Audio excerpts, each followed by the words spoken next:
Hello everyone. Welcome back to the Paranormal M channel, where we share mysterious experiences from all around the world. How have you all been lately? I'm always happy to be here telling these stories and helping you unwind after a long day. Thank you so much for sending in so many incredible experiences. Don't forget to subscribe and turn on notifications so you won't miss any new stories. Now get comfy, turn on your nightlight, and let's dive into today's mysterious experience. So, I should probably start by saying my family is one of those old world stories at the dinner table kind of families. My dad's Irish, but he moved to Italy years ago, and that's where I grew up. My mom's Italian, with a bit of Greek in her side too. So basically, I come from a long line of people who hear one strange thing happen and go, right, that means something. You know? Anyway, my dad was raised Catholic, and his parents, especially my grandmother, were the superstitious sort. Not in a cartoonish way, more like quietly alert. Like the world has thin spots in it, and you're meant to notice. My grandfather, let's call him Sean, died young. But before that, their life was already complicated. They were from a county right near the border in Ireland, and a few years after the war they left. The story in our family is that Sean had served with the British during World War II, and that didn't sit well back home with certain people. There were threats, ugly ones. Enough that the safest thing was to pack up his wife and the kids and start over somewhere else. So they ended up in northern Italy, where my dad grew up with this half-Irish, half-Italian accent that still slips out when he laughs. Now here's where the strange part begins. Not long after they'd settled, my grandmother, Maura, had an estranged mother who suddenly reappeared. One of those dramatic returns, like she'd been gone for years and then shows up acting like nothing happened. And the timing wasn't subtle either. Maura had just come into some money, a decent amount, and that's when this woman decided she wanted back in the picture. Sean didn't buy it for a second. There was a huge argument, voices raised, doors rattling, that kind of thing. And at one point, this woman snapped, grabbed her handbag, and spat at him. "I'll dance at your funeral." Then she stormed out and slammed the door so hard the whole hallway shook. My dad swears the room felt different after that, like the air had been bruised. There's this old Irish belief my dad grew up hearing, about seeing a sort of double before death, a doppelganger. Sometimes days before, sometimes on the very day. Like a warning you don't understand until it's too late. A few nights after that argument, Sean was sitting in the living room with my dad. My dad was 11 then, just the two of them, quiet evening. And my dad's younger brother, Kieran, wanders in from the hallway looking completely baffled. He goes, "Duh, how are you here?" Sean looks up like, "What are you on about?" And Kieran says, dead serious, "I just saw you upstairs, at the top of the stairs. You were standing there looking down at me." Sean immediately gets annoyed, thinking the kid's messing around, and my dad remembers his face tightening, like anger mixed with something else. Kieran keeps insisting, "No, I saw you. I stood there and you stood there, and you looked right at me." And then Sean snaps and tells him to stop lying. Kieran gets punished, and after that he shuts up about it. But years later, as an adult, he still swears it happened exactly that way. Like he'd looked up when there was Sean at the top of the stairs, still as a statue, staring down at him for several long seconds. And then Kieran walks into the living room, and Sean is there. The same man, same clothes, same face, sitting with my dad. Physically impossible. The next day, this is the part that still makes my stomach go cold. Sean died suddenly from a brain hemorrhage, early 30s. No warning, no illness. He collapsed in the bathroom while shaving, and my dad, 11 years old, was the one who found him. My dad always mentions one detail, like it's burned into him. The shaving foam was still on his face. When I was 11, same age my dad was when all that happened. I had my own moment, and it still doesn't sit right in my head, no matter how I try to logic it away. That day, I was outside in our garden in Italy, bouncing on the trampoline. My mom was inside cooking. My sister was around somewhere, and I knew, absolutely knew, my dad was away on a work trip. Not, I think, I knew. I'm mid-jump, bored and daydreamy, when I suddenly get that sensation, like you're being watched. Not in a paranoid way, just that prickly pull on the back of your neck. And without really choosing to, I turn and look up at my bedroom window, the one facing the garden. And there's a man standing there. Not my dad, not a neighbor, not anyone I recognized. He had dark hair, but what grabbed me was his face, because there was this bright white around his mouth and jaw, exactly where a beard would be. Like shaving foam, like someone paused mid-shave. He lifts his hand and waves at me, calm as anything. And this is the part that makes me feel silly admitting it. I waved back. He smiled at me, warm and familiar, like he knew me, like we had a relationship my brain hadn't caught up to yet. Then I kept bouncing because, honestly, I didn't know what else to do. A few seconds later, I stopped and looked again. He was gone. I ran to my mom and told her, laughing a bit because it sounded ridiculous even coming out of my mouth. I described the man, the dark hair, and especially the white stuff around his face. My mom chuckled and acted like it was just a child's imagination, but I remember her eyes flicking toward the hallway like she wasn't entirely convinced. Here's the thing. I'd never seen a photo of my grandfather. Not really. My dad didn't talk about him much. On that side of the family, there was just this quiet absence. Then, years later, my dad showed me an old photo he'd kept tucked away. Him as a baby sitting on Sean's lap, both of them grinning like the world was simple. And I felt my chest drop because I recognized the smile instantly. Not, oh, kind of similar. I mean instant recognition, like my body knew before my mind could explain.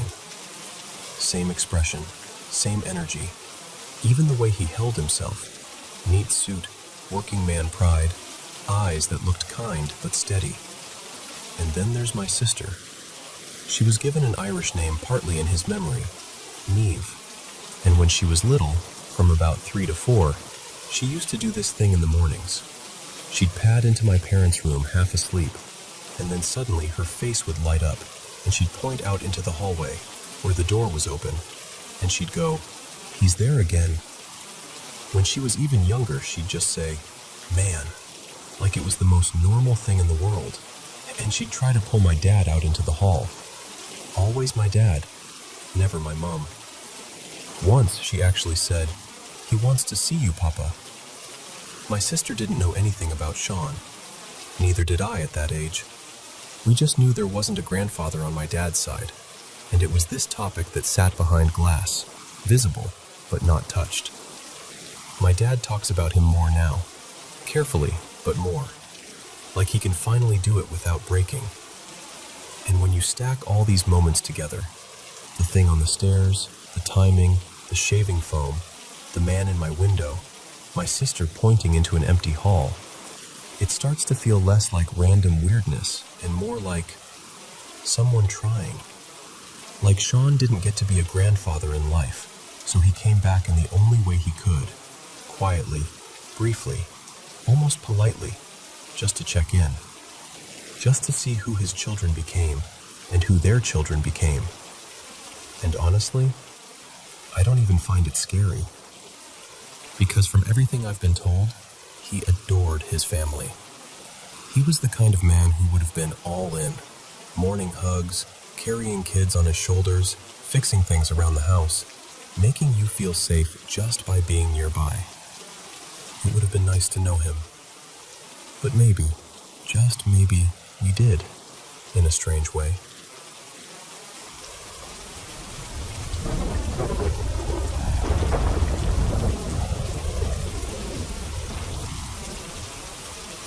So, I've gone back and forth about telling this for years, because even saying it out loud makes it feel like it might slip through my fingers again. But it's been sitting in the back of my mind for so long that I'm finally just going to tell it the way I remember it, messy parts and all. When I was around 9, I lived on this quiet little dead-end road where everybody knew everybody. It was the kind of neighborhood where you could knock on someone's door and their mom would offer you juice before you even asked to play. And I was that kid, the one who wandered around looking for friends like it was my full-time job. Behind our house, the backyard sloped down into this long hill that ended in woods. Real woods, thick and sprawling, the kind that seemed to go on forever. I spent a ton of time out there. I knew the trees, the little dips in the ground, where the good sticks were. It felt like my territory. And then one day, I'm out there playing, and I see someone. A girl, about my age, standing just inside the trees.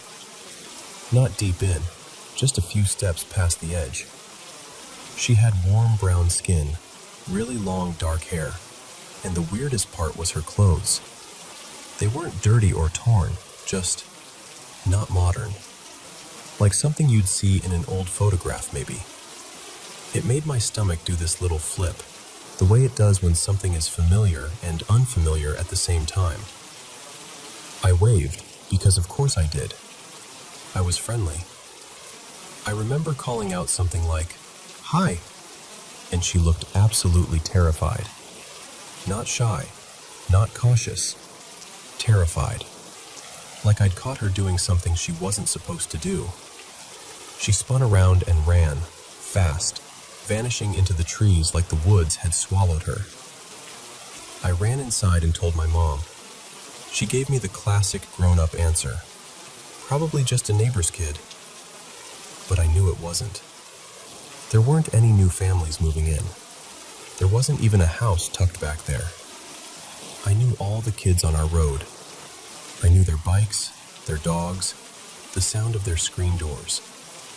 This was someone else. That night, I couldn't stop thinking about her. My brain just kept circling the question, who was that? And why was she so scared of me? So the next morning, I did what only a kid would do. I packed a little bag. Some crackers, a couple pieces of fruit, the kind of offering you make when you think friendship can be arranged like a trade. And I wrote a note in my best handwriting, something simple, that I'd seen her, that I was nice, that I wanted to be friends. I left it near the spot where she'd been standing, and I checked on it like 100 times that day. I even called into the woods a few times, trying to sound casual, like, "Hello?" as if she might stroll out and be like, "Oh, hi, yes, I was just passing through these mysterious woods in my vintage clothes." Nothing. The next morning, though, the bag was gone. At first I thought, okay, a raccoon. That's the logical answer, right? Animals love snacks. But then I noticed something that made my skin prickle. Where the bag had been, there was something else. A small square of cloth. It was hand-stitched, like clearly made by someone's hands, not store-bought. Deep red and burnt orange thread, and in the center was a black bird stitched in profile. Not a perfect little cartoon bird. It looked intentional, like a symbol, a crow. I stood there holding it, and I remember feeling this strange mix of excitement and dread, like I'd been answered, but not in a way I understood. Anyway, after the crow cloth, I wrote another note. I thanked her. I told her again I was friendly. I asked if she wanted to play. Next morning, the snacks and note were gone again. This time, no gift left behind. I remember standing there feeling so embarrassed, like I'd been ignored. And then, I heard it. Not a crow, not a branch snapping. A soft, hoo, like an owl call, coming from deeper in the woods. And yes, before you say it, I know. Following mysterious sounds into the woods is not exactly a brilliant childhood decision. But I was curious and stubborn and absolutely convinced there was someone back there.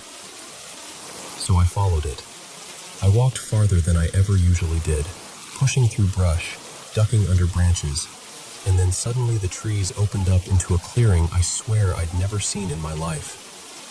It was bright, middle of the day bright, and the grass in the clearing looked almost too neat, too open, like the woods had made space on purpose. And at the far end, there was a small cabin. Not a modern shed, not some rotted ruin, a cabin that looked lived in. There were stacked logs, a little fenced area, what looked like a simple coop, and this detail has always stuck with me.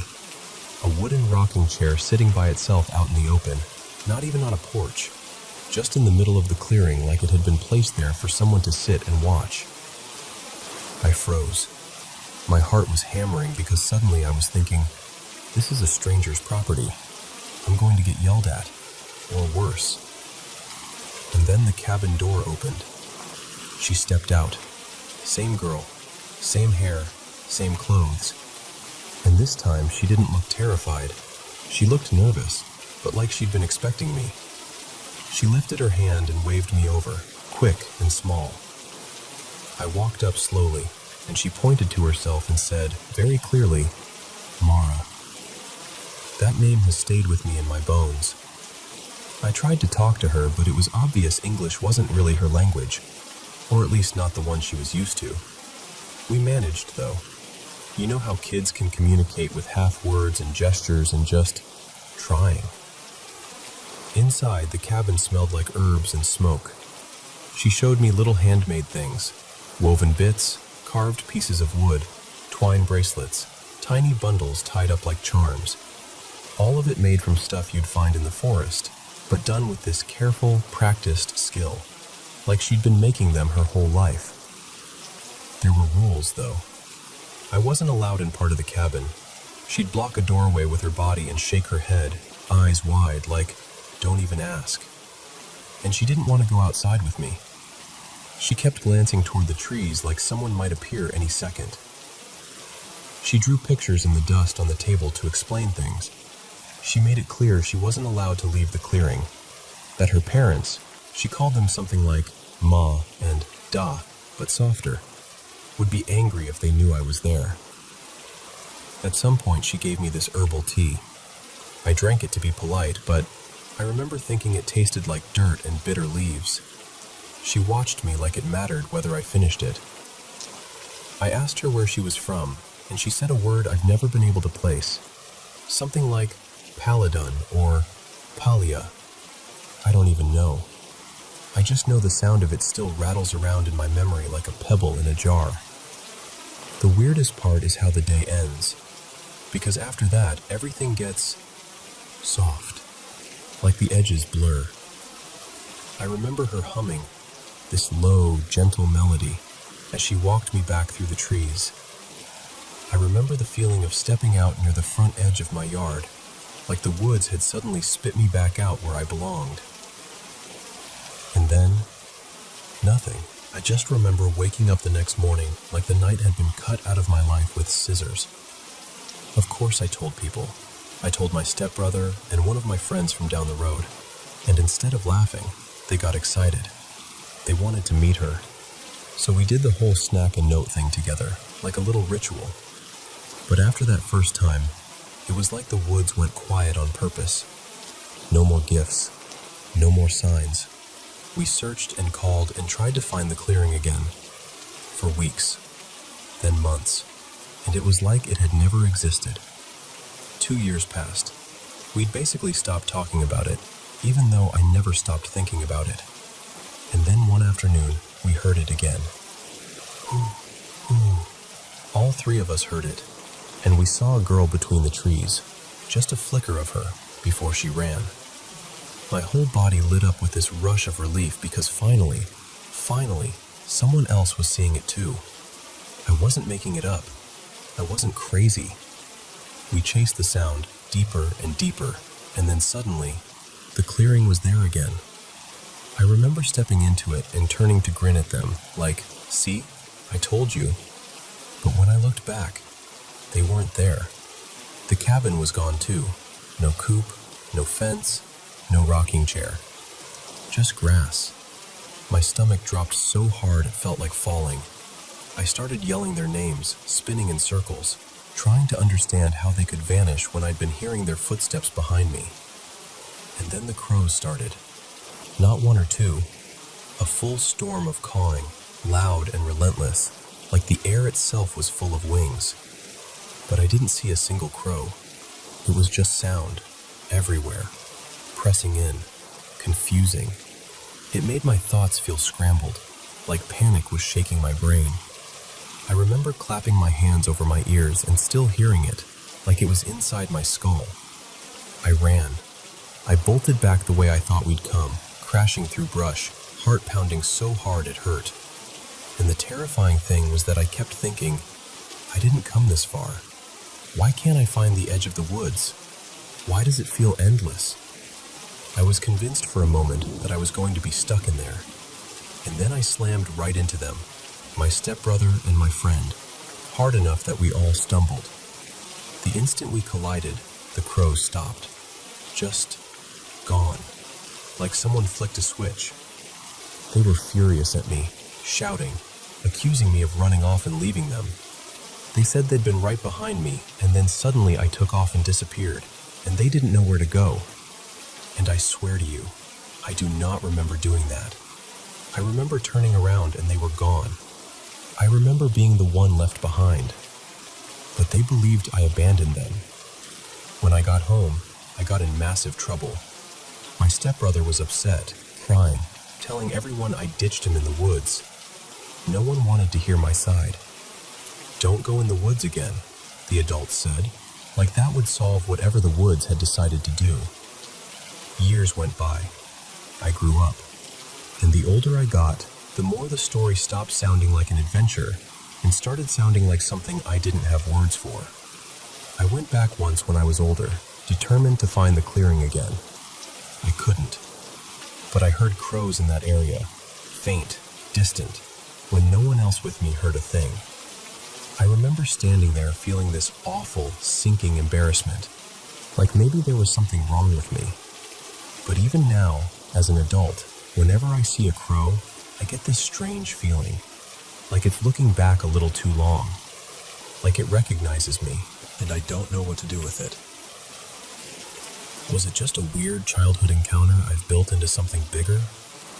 Was it some kind of warning? A trick of the woods in the mind? Or something I still can't fit into an explanation, no matter how hard I try? I honestly don't know. I just know it happened. At least, the way it stayed with me feels as real as anything I've ever lived through.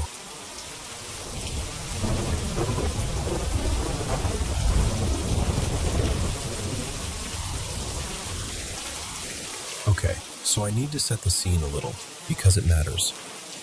I grew up in a really strict, church every Sunday kind of home. Like, everything had a Bible verse attached to it. So when I was 15, and my friend Marisol suggested we mess around with a Ouija board, I honestly thought it was just going to be some dumb, spooky sleepover thing. I didn't believe in it, not even a little. But Marisol, she wasn't joking. We were at her place, and it was late, like close to 11. Her house had this heavy, quiet feeling at night, the kind where even the hallway creaks sound loud. And she tells me, in this almost whispery voice, that her family didn't keep the board to play with. They kept it to contain whatever was in it. I laughed. I actually laughed right in her face. I was like, okay, sure. But she looked dead serious and told me her family wasn't supposed to touch it at all. Some cultural thing, some rule she kept repeating like it was burned into her brain. Still, she said since I'd never seen one, we could sneak it into her bedroom and just do it once. So we did. She set a few candles around us, more than a few actually, enough that the room glowed in this weird, flickery way that made everything look unfamiliar. Then she started murmuring this little chant under her breath while we sat cross-legged over the board. And before we even started, she looks me right in the eyes and goes, If someone named Alara comes through, we stop. Immediately. That name meant nothing to me, so I shrugged it off. I did the whole sarcastic, "Ooh, scary" thing. I can still remember her expression, like she wanted to shake me. At first, it was boring. We got a couple names that felt random, almost generic. I kept thinking, she's moving it. She has to be moving it. I even watched her hands, tried to catch her doing it. Then the next one starts coming through. E, L, A, R, A. And Marisol just breaks. She yanks her hands back like the board burned her, and she starts crying, full-on sobbing, telling me we have to say goodbye. So we do. Clumsy, panicked, both of us talking over each other, sliding the planchette to the little goodbye, like that's supposed to undo anything. You'd think that would have been it, right? But here's the part that still makes me mad at myself. The second we stopped, I felt this pull, like an itch under my skin, like I needed to do it again. And I told myself it wasn't real. Told myself Marisol was just trying to scare me, and it worked, and now my brain was stuck on it. Marisol begged me not to. She said Alara wasn't just a spirit. And then she described her. Tall, dark hair, and this is the part that made my stomach turn even then. She said Alara had no eyes, like empty. And her jaw looked wrong, like it didn't sit where it was supposed to. I remember forcing a laugh, even though my throat was tight. I told her she was being dramatic, and I convinced her to try one more time. I grabbed a notebook and a pen because I wanted proof. I wanted to catch her in the act, or write down the answers and show how easy it would be to fake. We put our fingers back on the planchette. It moved almost immediately. And when I asked, "Can I ask you questions?" it slid to yes so fast my hands went cold. I said, "Do you remember how you died?" And it spelled out, "Killed." My stomach dropped. I tried to keep my voice steady and asked, "By who?"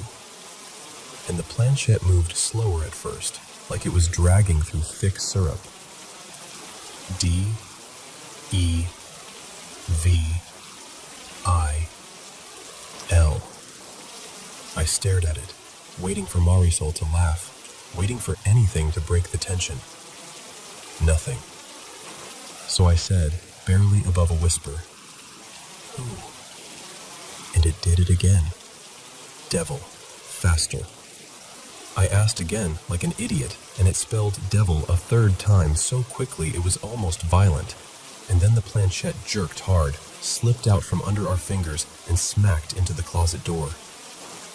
We didn't scream. Not at first. It was like both of us forgot how. I remember my hands shaking so badly I could barely hold my phone. And still trying to be logical, I started searching. I typed in the name, the age, the little details it had given me, even though part of me was already begging myself to stop. And I found something. Not exact, but close enough that my blood turned to ice. A young woman with the same first name, killed brutally, stabbed a ridiculous number of times by someone she'd been dating. And in one of the photos, there was this shot of the guy after he was arrested, shirtless in the booking image, and across his chest was a tattoo with one word. Devil. I swear to you, the room felt different after that, like the air got heavier, like the candles weren't just flickering, they were struggling. I didn't want to be brave anymore. I asked Marisol to keep every light on. She turned the TV on, some sitcom, something with a laugh track. I remember it because it felt so wrong, hearing canned laughter in that room. Eventually, I drifted off, still tense, still listening for I don't even know what. And then I woke up. Not slowly. My body snapped awake like something yanked a string inside me. but my mind was screaming one thing over and over. Don't open your eyes. Don't open your eyes.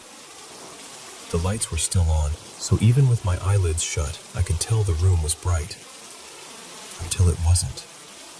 A shadow started to slide over that brightness, slowly, like something leaning in. And then I felt it, hair brushing my cheek. It wasn't a quick touch. It was soft and deliberate, like someone was letting it drag across my face on purpose. For 1 second I thought, Marisol is messing with me, like she finally decided to go full prank and scare me for real. So I rolled over fast, shoved my face into the bed, and reached for her leg, like, okay, stop. She was right there, still, completely still. I whispered her name, barely moving my lips. Marisol, wake up. And without opening her eyes, without shifting at all, she answered immediately, like she'd been awake the whole time. Be quiet, she whispered. She's here. That was it. That's all she said. I started crying, quietly, into the pillow, trying to make myself smaller, trying to disappear. And somehow I fell asleep again, not because I felt safe, but because my body just gave up. In the morning, we didn't talk about it. Not once. And I never went back to that house. Not ever.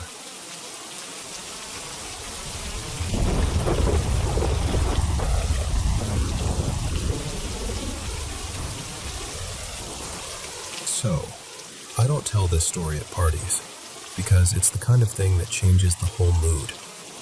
But if you're really listening, like really listening, then I'll tell it the way it happened to me. A few years back, my then husband Caleb and I bought this old house right in downtown Tuscumbia, Alabama. One of those towns that feels like it has history baked into the sidewalks. Everybody there talks about Helen Keller like she's part of the air you breathe. The house itself was gorgeous. High ceilings, heavy doors, the kind of place you walk into and immediately start imagining holidays and family photos and a future. And the price? Almost too good. Our realtor did that careful voice people do when they're about to say something they think you might not like. She told us the previous owner had taken his own life in the upstairs primary bedroom. I remember just standing there, staring at the crown molding like it was going to explain something. But the house didn't look sad. It didn't feel broken. It felt polished, like it had been scrubbed clean of any trace of what happened. And we were young and trying to be practical, and, honestly, the deal felt impossible to pass up. So we bought it anyway. And I swear to you, things didn't even wait long to start. We were still unpacking.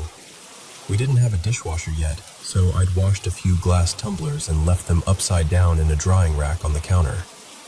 I was in the next room when I heard this slow, unmistakable sound, like one of the cups was being nudged across the countertop. I turned my head just in time to see it. One cup slid, then lifted. Not tipped, not fell, like it had been flicked by an invisible hand. It flew across the kitchen, cleared the doorway, sailed through part of the dining room, and smashed against the far wall. No one was near it. No cat. No vibration. Nothing. I just stood there, heart thumping, thinking, oh, this is going to be bad. After that, it was like the house learned what got a reaction out of us. A couple months later, my little boy, Mason, he was 3, started waking up at night. At first, it was normal toddler stuff, you know? Bad dreams, needing water, wanting me. But then his toys began going off by themselves. Not once. Not maybe a glitch. Over and over, always in the middle of the night. He had this little stuffed duck that would chirp, "I love you," when you moved it. Cute in daylight. Not cute at 2:47 a.m. So I took the batteries out. That duck still went off. I told myself I must have missed something, like there was a backup battery or a weird capacitor or whatever. So I got dramatic with it. I opened the seam and pulled the battery pack loose. I'm talking wires out, no connection, no way it should have made a sound. And that duck still whispered, "I love you," in the dark. I'm not proud of what I did next, but I'm going to tell you anyway because it's the truth. I took that duck outside and burned it in a little fire pit, like I was in some low-budget horror movie, because I truly felt like it didn't belong in my child's room. There was also this singing book, one of those sound books, that played "Here Comes Peter Cottontail" when you opened it. Except sometimes it would start singing while it was shut tight on the bookshelf, like it was trying to get our attention. I finally put it in a trash bag and drove it to a dumpster across town because I didn't want it in my house even one more minute. Tara's mom went pale. She didn't even try to laugh it off. She just looked at me and said, real calm, "I have lived over 50 years and never had a paranormal experience. I don't know what's in this house, but you need to get out." That hit me harder than the cup flying, honestly, because it wasn't just me anymore. And then came the night that still makes my stomach tighten. It was around 3 a.m. I woke up suddenly, like that jolt you get when something's wrong before you even know what it is. I reached over, half asleep, expecting to feel Mason next to me. The bed was empty. Instant panic. I listened, barely breathing, and I heard his little voice coming from the kitchen. Not crying, not scared, just talking, like he was having a calm conversation. I crept to the doorway and stopped, frozen. He was answering questions. A one-sided conversation with someone I couldn't see. "I'm Mason. I'm 3. Like he was listening. "What's your name?" "My mom is asleep." I couldn't hear any other voice, not even a whisper. Just my child talking into empty air like someone was right there with him.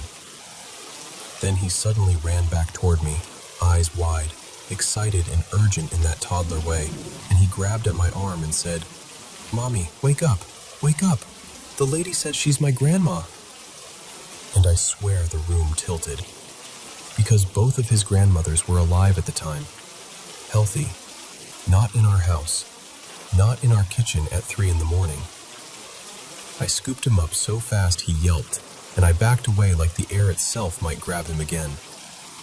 I woke Caleb up shaking and whisper yelling, and he searched every room, every closet, every corner of that house.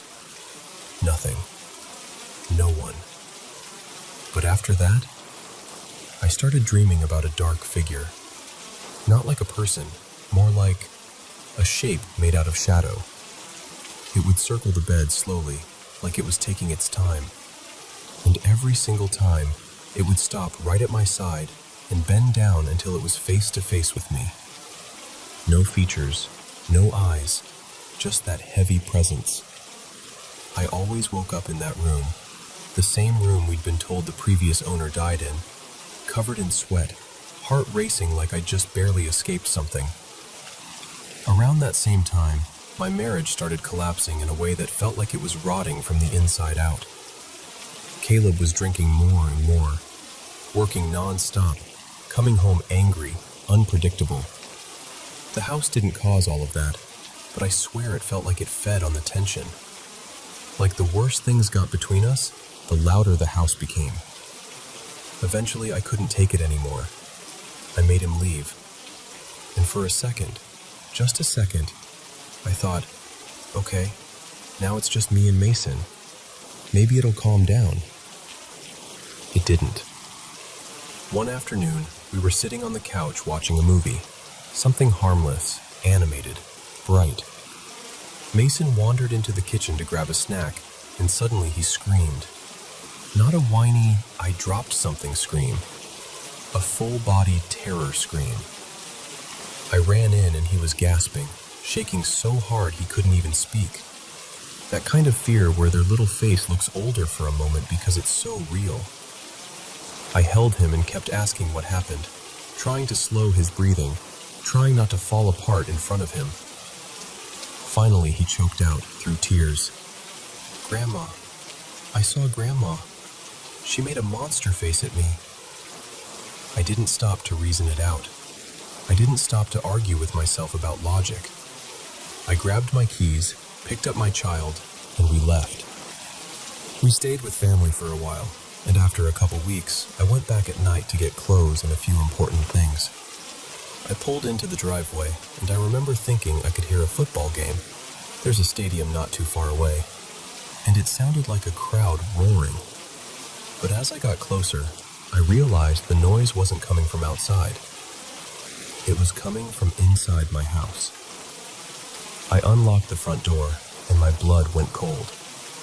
Every single electronic device was on. TV, radio, anything that could make sound, blaring at full volume like the house was throwing a tantrum. Like it was furious I'd left. Like it wanted me to know it could still fill every corner of that place with itself. And what made it worse? I was the only one with a key. I'd changed the locks after the separation. I turned everything off one by one, hands shaking, grabbing my things as fast as I could without dropping them. And I didn't look down hallways. I didn't call out. I didn't say a word. I walked out, locked the door behind me, and I never spent another night there. We sold the house not long after, split what we made, and moved on with life in the most practical way you can after something like that. I still don't know what was in that house with us, and I'm telling you, this wasn't just a ghost who used to live there. This felt smarter than that, meaner, like it wanted attention and control, like it enjoyed fear. And even now, when I drive through that part of town and past that old place, I catch myself whispering a little prayer for whoever lives there now. Because it's one thing to mess with me, but you don't mess with my child.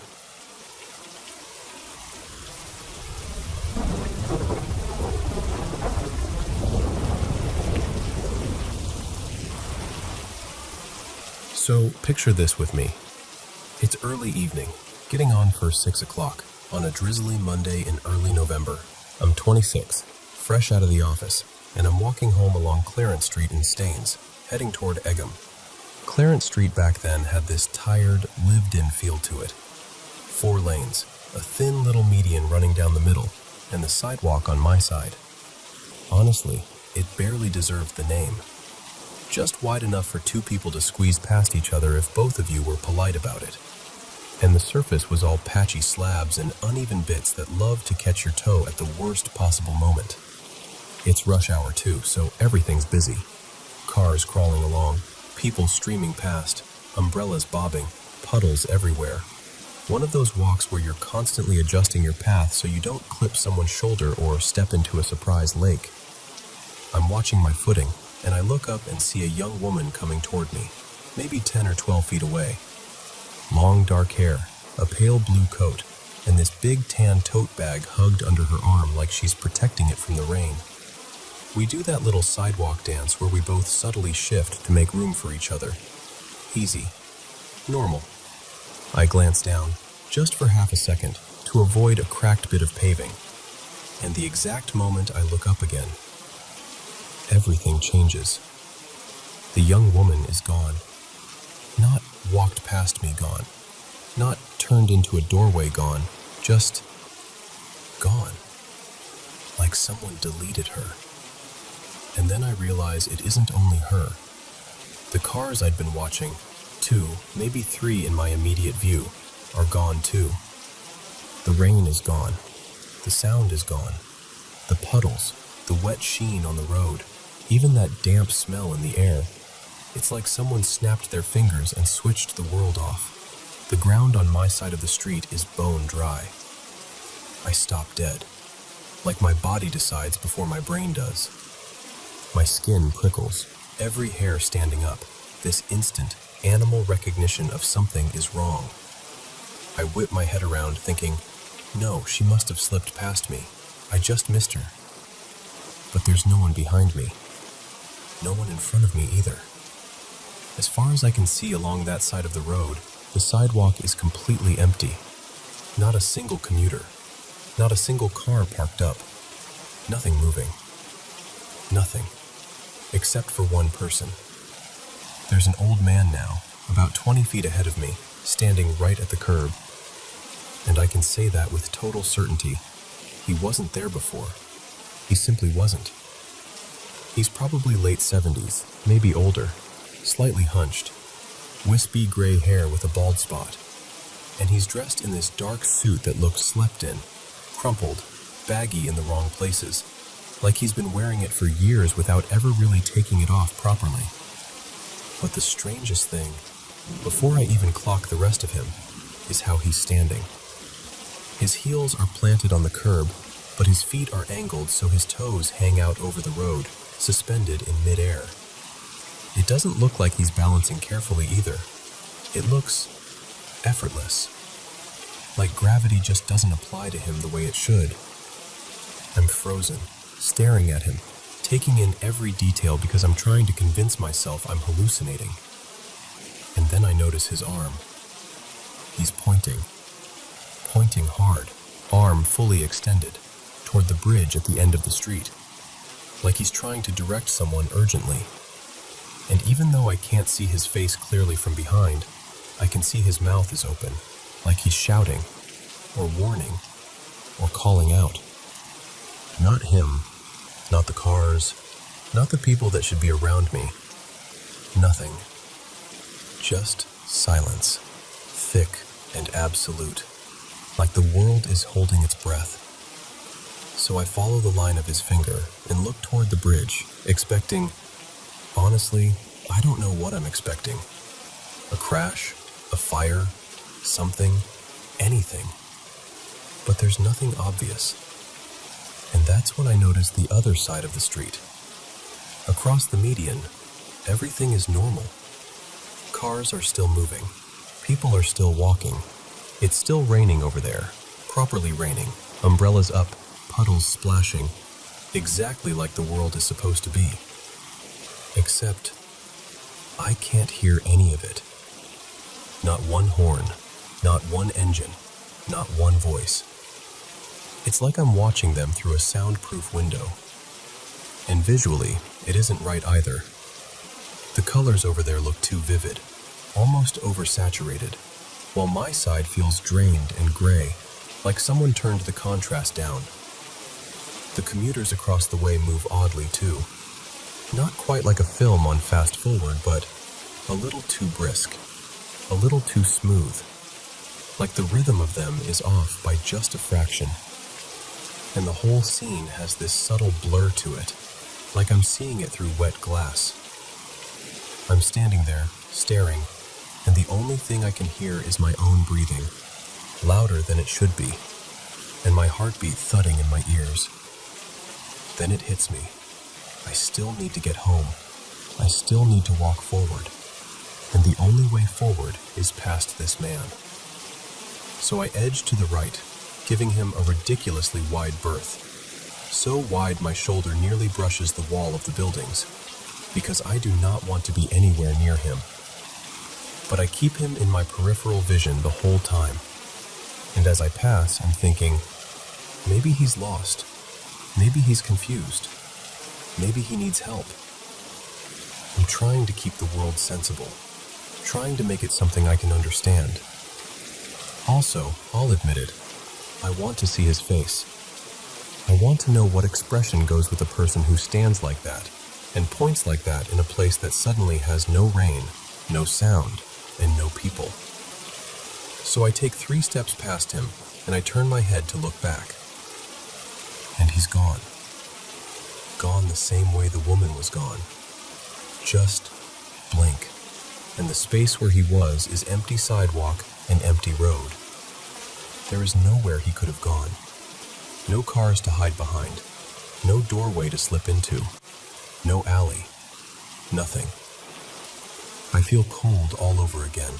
like the inside of my chest drops out. I stand there for a second, staring at the spot, and then I look across the road again, at all those people still walking home, completely unaware. And I get this awful, instinctive feeling that the median isn't just a median anymore. It's a boundary. Like the line down the center of the street has become a seam between two different versions of the same place. And I don't feel like I can cross it. Not physically, not safely. It's hard to explain, but it's like my body understands the rule, even if my mind doesn't. That's when fear finally wins. Not dramatic panic, just this sharp, immediate need to leave. Now, to get somewhere that feels human again. So I turn and I walk fast, too fast to pretend I'm calm, toward the corner where Clarence Street meets Bridge Street. And the second I reach that corner, it's like the world clicks back into place. Traffic is there, real traffic. I even catch the eye of a driver, and the simple fact that another person looks at me and registers me, that tiny moment of recognition, feels like relief flooding through my whole body. And this is the part that makes my stomach twist even now. Because barely 15 seconds have passed, and yet that stretch of Clarence Street is completely normal again. Cars where there should be cars. People on the sidewalk, weaving past each other, stepping around puddles. And it's raining on my side too. Raining like it never stopped. No gray silence, no empty street, no impossible old man. Just an ordinary Monday evening. Like whatever I walked into either moved on or could only be seen from inside it.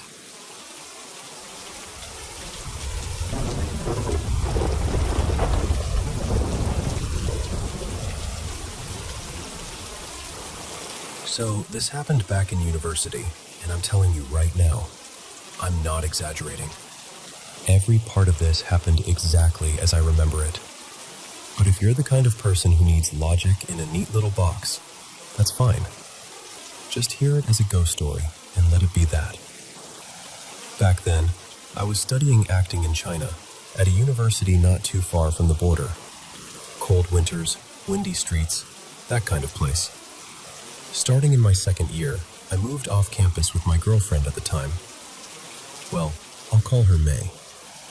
We found this tiny rental that was almost suspiciously cheap, something like 900 RMB a month. It wasn't fancy, but it felt like ours, you know? By late autumn 2024, I'd already been there with May for close to 3 years, and I was deep in rehearsal mode for my final stage production. That kind of stress does weird things to your body. I was living on instant noodles, adrenaline, and the occasional, I swear I'll sleep after this one last game. My gaming setup was in the living room, right near the front door. You'd walk in, and the living room was immediately on your left. And then there was this short hallway that led to the bedroom and kitchen. Bathroom in the middle. Simple layout. And that hallway, man. That hallway started to feel watched. Sometimes I'd be at my computer, headphones on, staring at the screen, and out of the corner of my eye, I'd see this movement. Just a small, low, black shape, like a quick shadow, skimming across the hallway from one side to the other. Not big, almost child-sized. Fast. Always gone before I could really process it. Every single time I snapped my head around. Nothing. Empty hallway. Quiet apartment. I told myself it was fatigue, eye strain, stress, my imagination running laps. May spooked easily, so I didn't say a word. I kept it to myself and tried to laugh it off like, okay, you're tired, stop being dramatic. Then something happened that I still can't explain, no matter how many times I replay it. A close friend of mine, let's call him June, asked me to act in his short film. Small crew, early call time the next morning. And the problem was, I'd become totally nocturnal. Like, fully upside down. I'd be wide awake at 3 a.m., gaming, scrolling, doing anything except sleeping. And then I'd crash at noon like a corpse. But I couldn't flake on him, so I did something I almost never did. My mom had given me a few heavy-duty sedatives a while back, something in the strong enough that you don't argue with it category. I hated taking them, but that night I was desperate. I took one at about 6:30 p.m., and by 7:30 I was out cold. Normally, those pills would put me in a deep, dead sleep for at least 7 hours. Not that night. At around 9:45 p.m., I woke up on my own, like my body had just decided, okay, we're done with that. No grogginess, no slow blinking. I was just awake, which already felt wrong. The room was dark, and I could see the glow from May's phone. She was lying beside me, on her back, scrolling like everything was normal. My eyes were half open, still adjusting, and that's when I saw it. There was someone kneeling on top of her. I'm not saying standing near the bed or in the corner. I mean on the bed, right over her torso, like the weight of it was pressing down. It looked like an old woman, thin frame, hair pulled back messy, the outline kind of unstable. Like she was there and not there at the same time. Semi-transparent, like fog trying to hold a human shape. And the thing that really hit me was the posture. The way she was leaning forward, hands planted, like she was pinning May in place. My heart did this horrible drop, like it realized something before my brain did. I whispered without meaning to, just this automatic, stupid little, "What?" I tried to open my eyes wider. I thought, no, you're dreaming. You took a pill. You're hallucinating. Focus. And the second I actually focused, like the moment my vision sharpened on her, the figure collapsed. Not like it walked away, not like it faded slowly. It was more like it unraveled, like smoke getting hit by a gust of wind. 1 second it had a face, a shape, weight. In the next second, it was just gone. Empty bed, empty air. May kept looking at me, waiting for an answer. What is it? And I could feel panic rising, hot and fast, right under my ribs. But I swallowed it down because I didn't want to put that fear into her. So I forced my voice to stay flat, and I just said, "Nothing. Sorry. Go back to sleep." She hesitated, then rolled over like, "Okay, weird," and went back to scrolling. And I just lay there, staring into the dark, listening to my own heartbeat thudding like it wanted out. Here's the part that makes it worse. When we first moved in, the landlord mentioned, almost casually, that his mother had passed away not long before we rented the place. At the time, it didn't mean anything to me, just information. But after that night, I couldn't stop thinking about it. Because we'd lived there peacefully for years. No nightmares, no weird cold spots, no obvious haunted apartment stuff. Just normal life. So why then? Why that night? Why that moment when I'm exhausted, medicated, and trying to sleep for something important? Why is that the first time I see something so clearly that I can still picture it even now? And the question that honestly bothers me the most is this. If she was there the whole time, what made her finally step close enough for me to see her?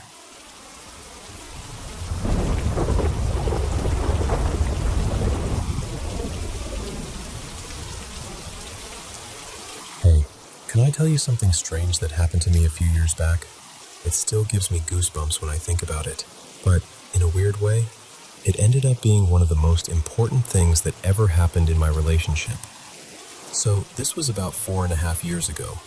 I was a few months into dating someone new. Let's call them Milo. And we took this little day trip to an old country estate out in North Yorkshire, not far from the moors. One of those places that feels peaceful but also heavy, like the land remembers things. We were wandering the grounds when we stumbled across this small pet cemetery tucked behind a line of trees. Tiny stones, some half sunken into the grass, sweet and sad. I crouched down, just out of curiosity really, and brushed my fingers over one of the markers. And the second I touched it, I felt this vibration. Not painful, just a soft hum, like a phone buzzing through a table. I remember pulling my hand back and laughing it off, like, okay, that was weird. And we carried on with our day. But then, about a week later, I started getting this feeling that I wasn't walking alone. It wasn't just one place either. It happened at my flat, at Milo's place, and at work. I worked in a pub then, busy shifts, carrying plates out, weaving between tables.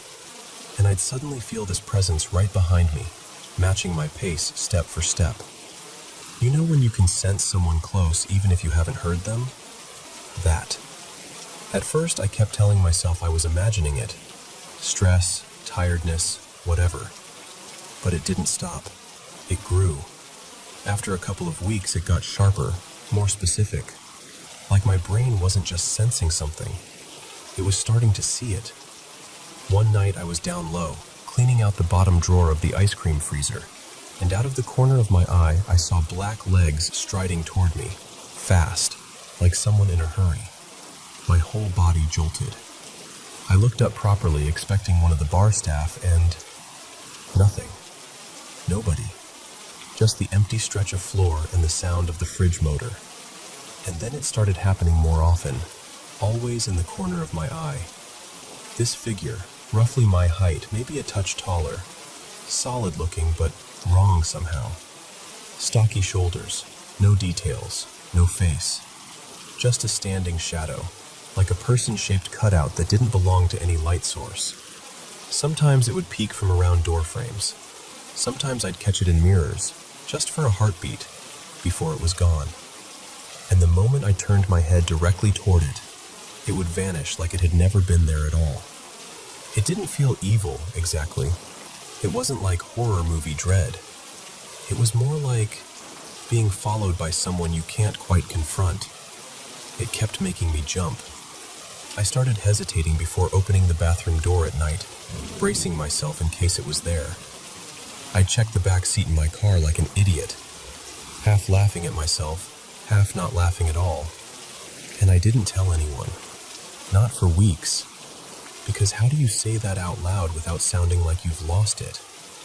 But eventually, someone noticed. My manager, Rhea, said I'd been jumpy while closing up.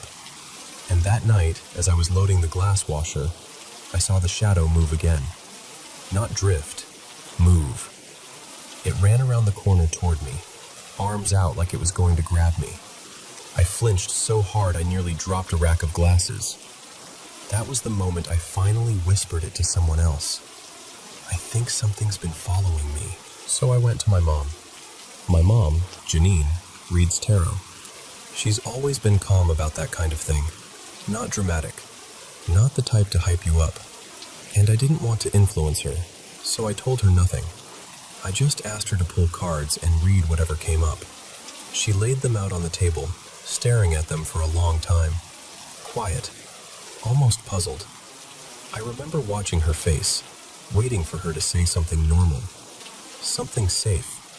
And then she looked up and locked eyes with me. And in the most even, steady voice, she said, "What's been following you?" My stomach dropped. Because at that exact second, in the corner of my vision, the shadow was standing in the kitchen doorway. And this time it felt different. Like it knew it had been seen. Not physically maybe, but recognized. The air started to hum again, the same way it had when I touched that stone. And the outline of the figure shuddered, like it was vibrating with anger or panic or both. My mom asked again, still calm, "What's been following you?"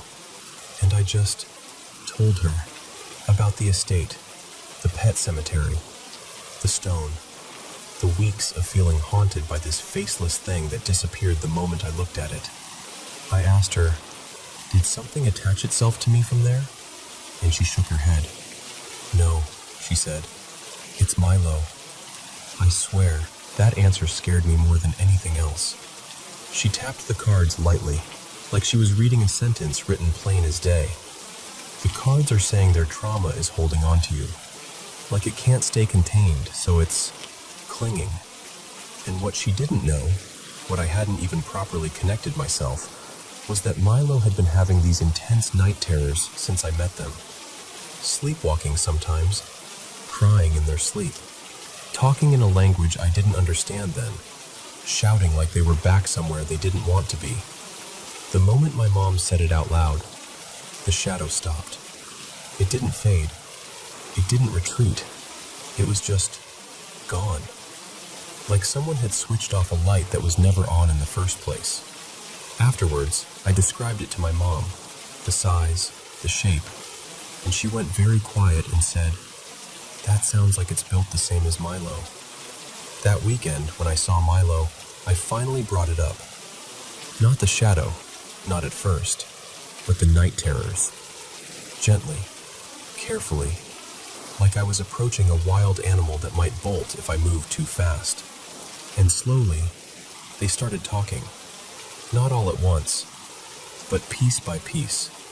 The things they'd never said out loud.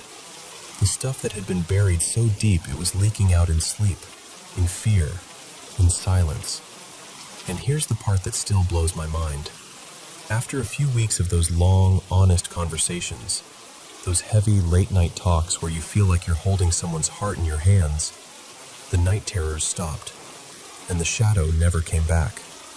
I can't even explain the relief, because up until the moment my mom named it, up until someone else confirmed I wasn't imagining it, I genuinely thought I was losing my grip.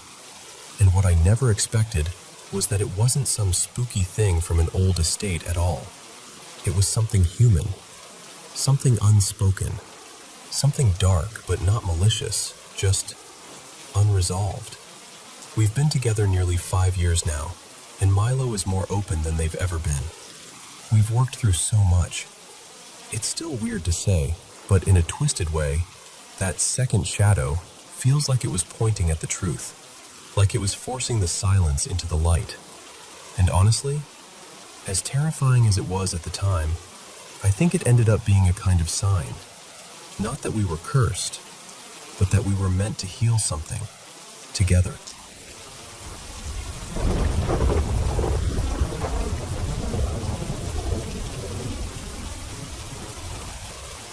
So, this happened just a few hours ago, and I'm still kind of sitting with it because it left both me and my friend feeling genuinely unsettled.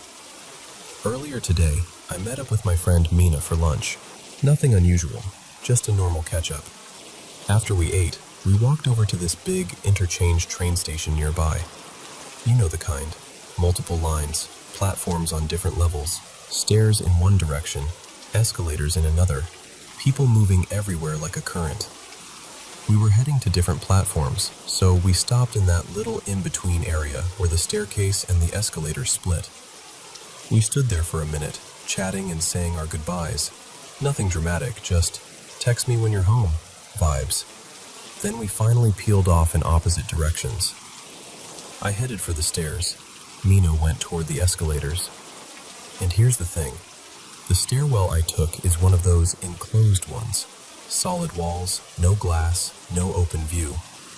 Once you step in, you're basically cut off from the rest of the station. I climbed down and it took, maybe 40 seconds? Not long at all.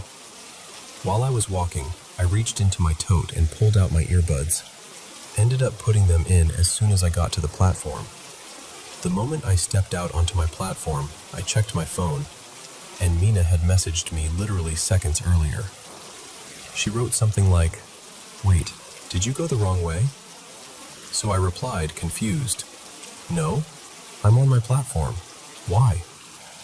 And then she sent the part that made my stomach drop. She told me that as she was going up on the escalator, she glanced over, and she saw me walking backward toward the escalators. Like, not just someone who vaguely looked similar. She said the person had the same haircut as mine, the same jacket, the same tote bag, and even the same little mannerisms, like the way I move my shoulders when I'm digging around in my bag. She said this person actually flipped open the top of the bag, like she was searching for something. Mina could see the side of her face clearly, the profile. She insisted she was completely sure it was me. But it couldn't have been, because I never turned around. I didn't go near the escalators. I was already in the enclosed stairwell by the time Mina would have been rising up. And once you're inside that stairwell, no one outside can see you. There's no window, no glass wall, nothing. The timing didn't work. The layout didn't work. At first, we both tried to laugh it off, like, okay, creepy twin moment, or maybe you saw someone with the same jacket. But Mina wasn't laughing. She was really firm about it, like she'd seen my face and my bag and my exact posture. We ended up going back and forth for ages, replaying it. I even pulled up the station map and described exactly which stairwell I took, where I entered, how long it took, where the escalators were positioned. Mina described what she saw from her angle, where the glass barriers were, how the person's legs were blocked by the escalator's side panels, how she only saw the upper half clearly. And the more we talked, the more it felt like we were trying to force logic into a shape it just wouldn't take. Because if she saw me over there, and I was already down the stairs, then who was that? And yeah, I know how this sounds. I know there are a million normal explanations. Someone with a similar look, lighting weirdness, your brain filling in details, the chaos of a busy interchange. I'm not trying to turn it into some paranormal headline. I made the mistake of going online afterward. Just a quick search, because I wanted a rational explanation. And of course I ended up falling into all the folklore about doppelgangers being bad omens. Which, great. Exactly what I needed while trying to fall asleep tonight. So now I'm here, a little spooked, and honestly just hoping there's some boring reason we haven't thought of yet.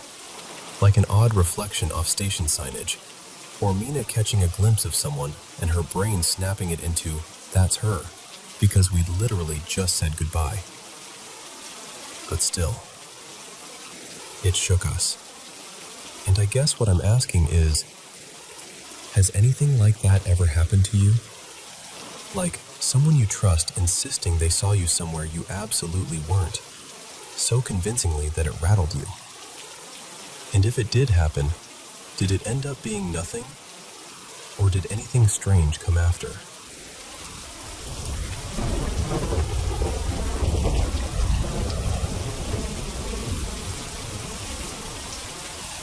So, for a little context, I'm 38 now, and back in my late teens into my early 20s, I went through sleep paralysis a lot. Like, so many times that it eventually stopped being scary. At first, I'd get the usual freaky stuff, hallucinations, shadows, the whole deal. But after a while, even that faded out. It turned into this annoying, familiar thing where I'd realize, oh, it's happening again. And I'd just wait. Ride it out until I could move, then roll over and go right back to sleep like nothing happened. But last night was different. I was asleep right near the edge of the bed, and my wife Marin was next to me. Our kid Eli was curled up on the other side of her. Same setup as always. And I remember waking up, or at least thinking I woke up, and opening my eyes. Everything looked exactly like our room. Same dim light, same shapes of furniture, same quiet. And I was in the exact position I'd fallen asleep in. Marin was breathing steadily. Eli was out cold. The whole thing felt so real that I didn't even question it at first. And then I saw him.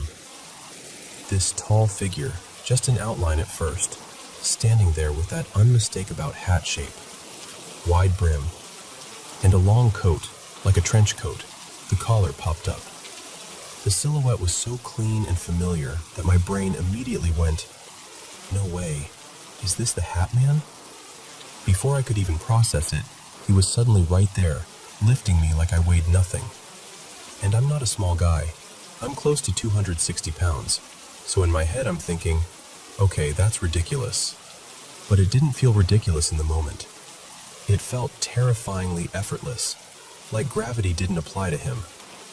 He hauled me up over his shoulder in this awkward, piggyback-ish position and started walking toward the bathroom. And here's the part that really messed with me. I couldn't move, couldn't yell, couldn't do anything except this weak, trapped kind of struggle, just like sleep paralysis. I could feel myself trying. I could feel panic rising, but my body wasn't cooperating. As he got to the bathroom door, it was closed. I finally got my right arm loose, just barely. And I remember thinking, now, do something now. So I reached up and grabbed the back of his head. No hair. And the texture, ugh. It wasn't smooth. It was kind of rough, kind of scaly, like cracked skin. Not bloody looking or anything, more like grayish, dry, almost reptile meets burn scar texture. My mind weirdly flashed to those old horror movies, but the color was wrong. This was more dull, ashy, dead looking. And I just snapped. I started slamming his face into the bathroom door over and over, like I was trying to smash an alarm clock. Just bam, bam, bam, with everything I had, because I didn't have anything else. And something else made it feel even more real. I wasn't wearing my glasses in the dream. I'm basically blind without them, and in this nightmare my vision was exactly like it is in real life. Blurry, soft edges, that same imperfect focus. It's such a specific detail that it convinced me in the moment that I was actually awake. After a few solid hits, he didn't stop or react the way a normal person would. He just kept going, like he was trying to carry me through the door. And then he did. He went through it like smoke, like a ghost, like the door was water. But my hand was still on his head, and my arm followed, straight through the solid door, up to my elbow. That was the moment my whole system went into full-on panic mode. Suddenly my legs came alive, and I started kicking like crazy, thrashing, trying to twist off his back, trying to wrench myself free, anything to get away from whatever the hell this was. For real this time. Same position I fell asleep in, same bed. Marin right there, Eli right there. Everything exactly the same as when I opened my eyes in the dream. I grabbed my phone and I swear I said to myself, watch it be 3 a.m. It wasn't. It was 2:07, and I felt this weird little wave of relief, like, okay, maybe that means something. Maybe I'm safe. I don't even know why I thought that, but I did. And I remember whispering out loud, half to myself, half to the dark. So, that was the Hat Man, huh? What's wild is I didn't feel wrecked the way I thought I would. I didn't feel traumatized. I was more annoyed and alert, like my brain had been jolted but not shattered. I even had this passing thought like, man, I haven't had anything like that in a long time. And honestly, it didn't feel like classic sleep paralysis. It felt like a hyper-real, lucid nightmare wearing sleep paralysis as a disguise. I rolled over to face the other direction, because, I'll admit it, I didn't want to open my eyes again and see him standing there. And I was asleep again in a couple minutes. Still kind of unfazed, which is crazy. But I'll tell you this, I really hope I don't see the Hat Man again. Although, if I do, he's gonna remember me.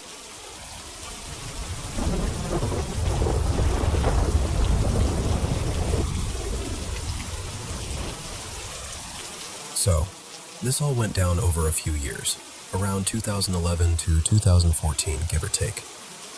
I was working overnights at a residential school for kids on the autism spectrum, plus a bunch of other support needs.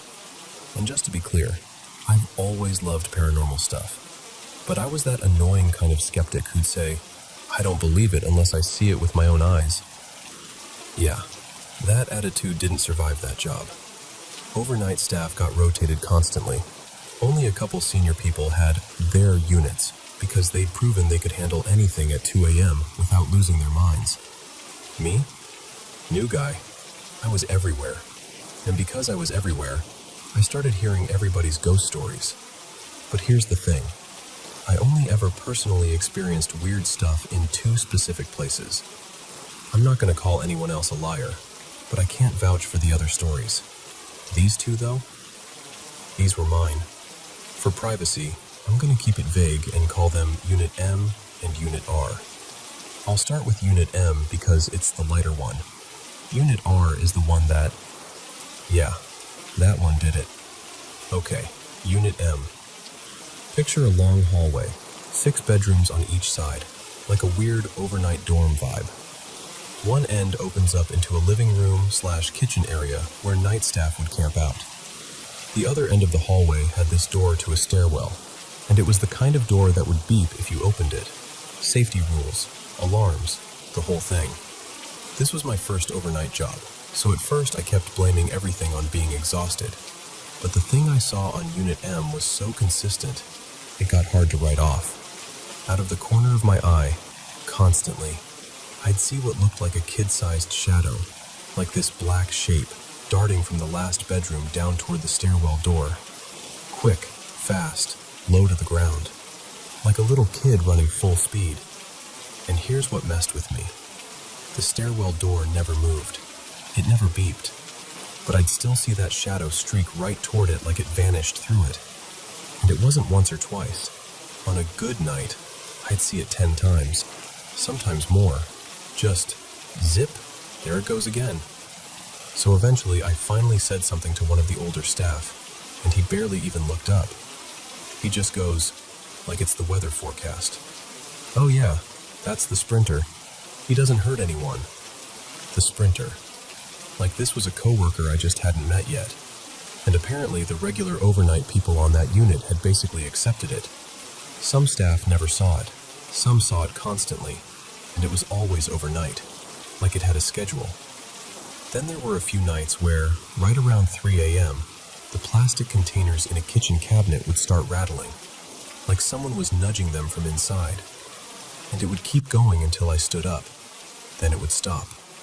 Could that be pipes? Heat? Whatever? Maybe. But stacked on top of the Shadow Kid, it felt like the unit had a personality. Still, if that was all I had, I might have stayed a skeptic. Unit R is the reason I can't. Unit R was basically a house, 2 floors, and then this basement that just felt wrong.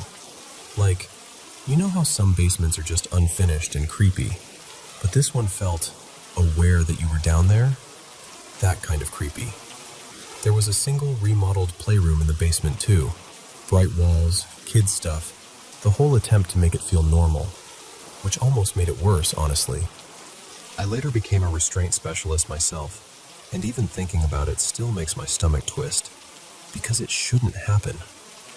But improper technique, bad training, panic, and a kid suffocated. It's horrible. I'm not going to get into details beyond that, out of respect.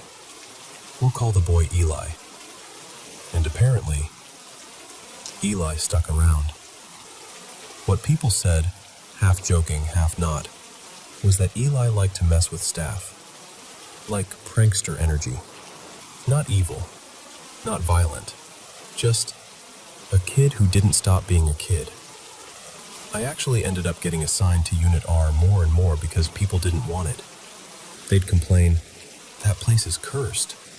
And I, being me, would jump in like, if it's haunted, can I go?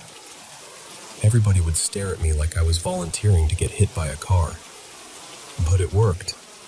I kept getting sent there until it basically became permanent. The first thing I remember was walking in one day and hearing a loud slam upstairs, like furniture. I step inside and ask a staff member, "Who's up there?" She goes, "Nobody. We moved everyone downstairs because it's the holidays." You know that moment when your brain goes, "Oh, cool." I dropped my bag and ran upstairs. In an empty bedroom, an empty dresser had been tipped over. Drawers out. Like somebody had shoved it.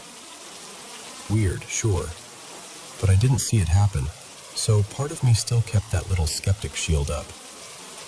Marianne had told me early on, If he ever starts creeping you out, just say, "All right, Eli, that's enough." Sometimes he'll stop.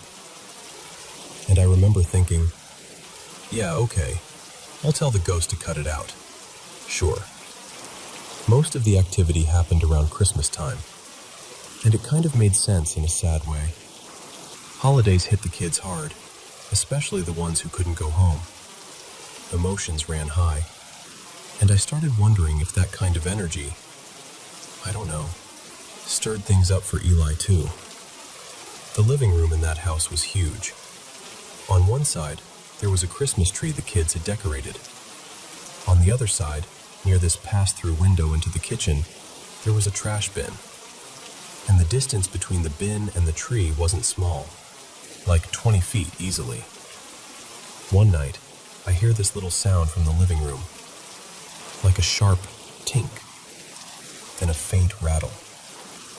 I go in there, and one ornament, one of those ball ornaments, was still wobbling a little, like it had just been tapped.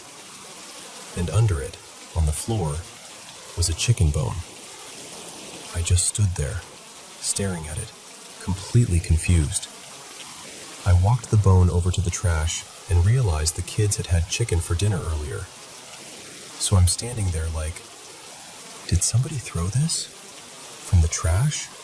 Across the room? At the tree? And again, annoyingly, I didn't see it happen. So my brain kept trying to bargain with reality. Then another night, I'm sitting at the end of the hallway with Marianne. It's like 1 a.m. She stayed late doing paperwork. We're just talking about nonsense, life stuff, random stuff. And there's a pause in the conversation. And from down the hall, I hear my name. Not a kid yelling, not a staff member, just my name. Calm, clear. And here's why that mattered. My name gets mispronounced constantly. It's spelled weird, and I stopped correcting people years ago. So the kids? They all say it wrong. Even most staff did it first. But whatever said my name said it correctly. I look at Marianne, waiting for her to freak out, and she just goes, without missing a beat, "That was Eli," and goes right back to her paperwork like she just told me the printer was jammed. At that point, I'm like, okay, either I'm losing it or something is genuinely happening here. So I see what looks like a kid, small, cross from the hallway into the safe room with a blanket over their head like a little ghost costume. And my first thought is, oh, someone's up. I better check. What was weird was the way it appeared, like it kind of stepped out from the wrong spot, almost like not from the doorway exactly. But I still just did my job. I walk down, flip on the safe room light, and I go, "Hey buddy, you all right?" Empty. Nothing. No kid. No blanket. No movement. Just a bare room. So I go to the bedroom I thought the kid came from, flip on the light, and the kid in that room bolts upright, furious, because I just woke him up. And I'm standing there like, then what did I just see? When I told Marianne, she got this look on her face and said, really quietly, that the bottom floor used to be laid out differently, that the doorway to that room had been moved in a remodel. And she points to the spot I described, where I saw the kid appear, and she goes, "That's where it used to be." So basically, I saw someone come out of a doorway that doesn't exist anymore. That's the moment my skepticism started cracking for real. But the thing that finally made me believe, like full stop, wasn't even the biggest thing. It was just interactive. One night around 3 a.m., I decided to be nice and do laundry on my break so the kids would have clean towels in the morning, which meant, of course, going down into that basement when the whole building felt like it was holding its breath. I'm loading the washing machine, half tired, half focused, and I start hearing this slow creaking behind me. I turn around, and the door to the basement playroom, the one tied to that old tragedy, was slowly closing on its own. Not slamming, not drifting from a draft, It was like a deliberate, steady closing. And for some reason, that was the first time I felt genuinely creeped out. Like my body reacted before my brain could talk me out of it. So I did it. I used the line. I went, trying to sound casual even though I absolutely was not. "All right, very funny, Eli. That's enough." And the door stopped. Immediately. Like it hit pause. I just stood there, staring, and then I did the most logical thing I've ever done in my life. I left the laundry and went upstairs. Because once something responds to you, that's different. That's not maybe pipes. That's not corner of my eye. That's not I'm tired. That's a conversation. And after that, I couldn't pretend anymore. Whatever spirits are, whatever the explanation is, something was happening in that unit. And other people had stories too. The kind where it wasn't just spooky, it was responsive. Like Eli picked who he wanted to mess with. Unit M still felt questionable. Weird, consistent, but maybe explainable if you really stretched. Unit R? No.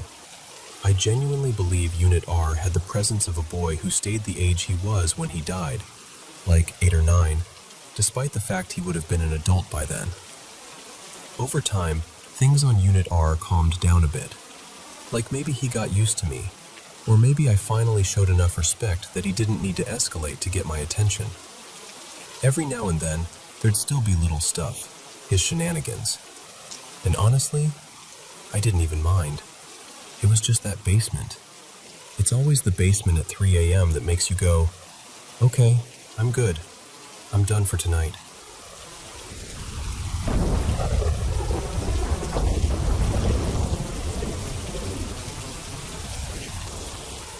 So, this happened a couple nights ago, and I swear I can still feel it in my chest when I think about it.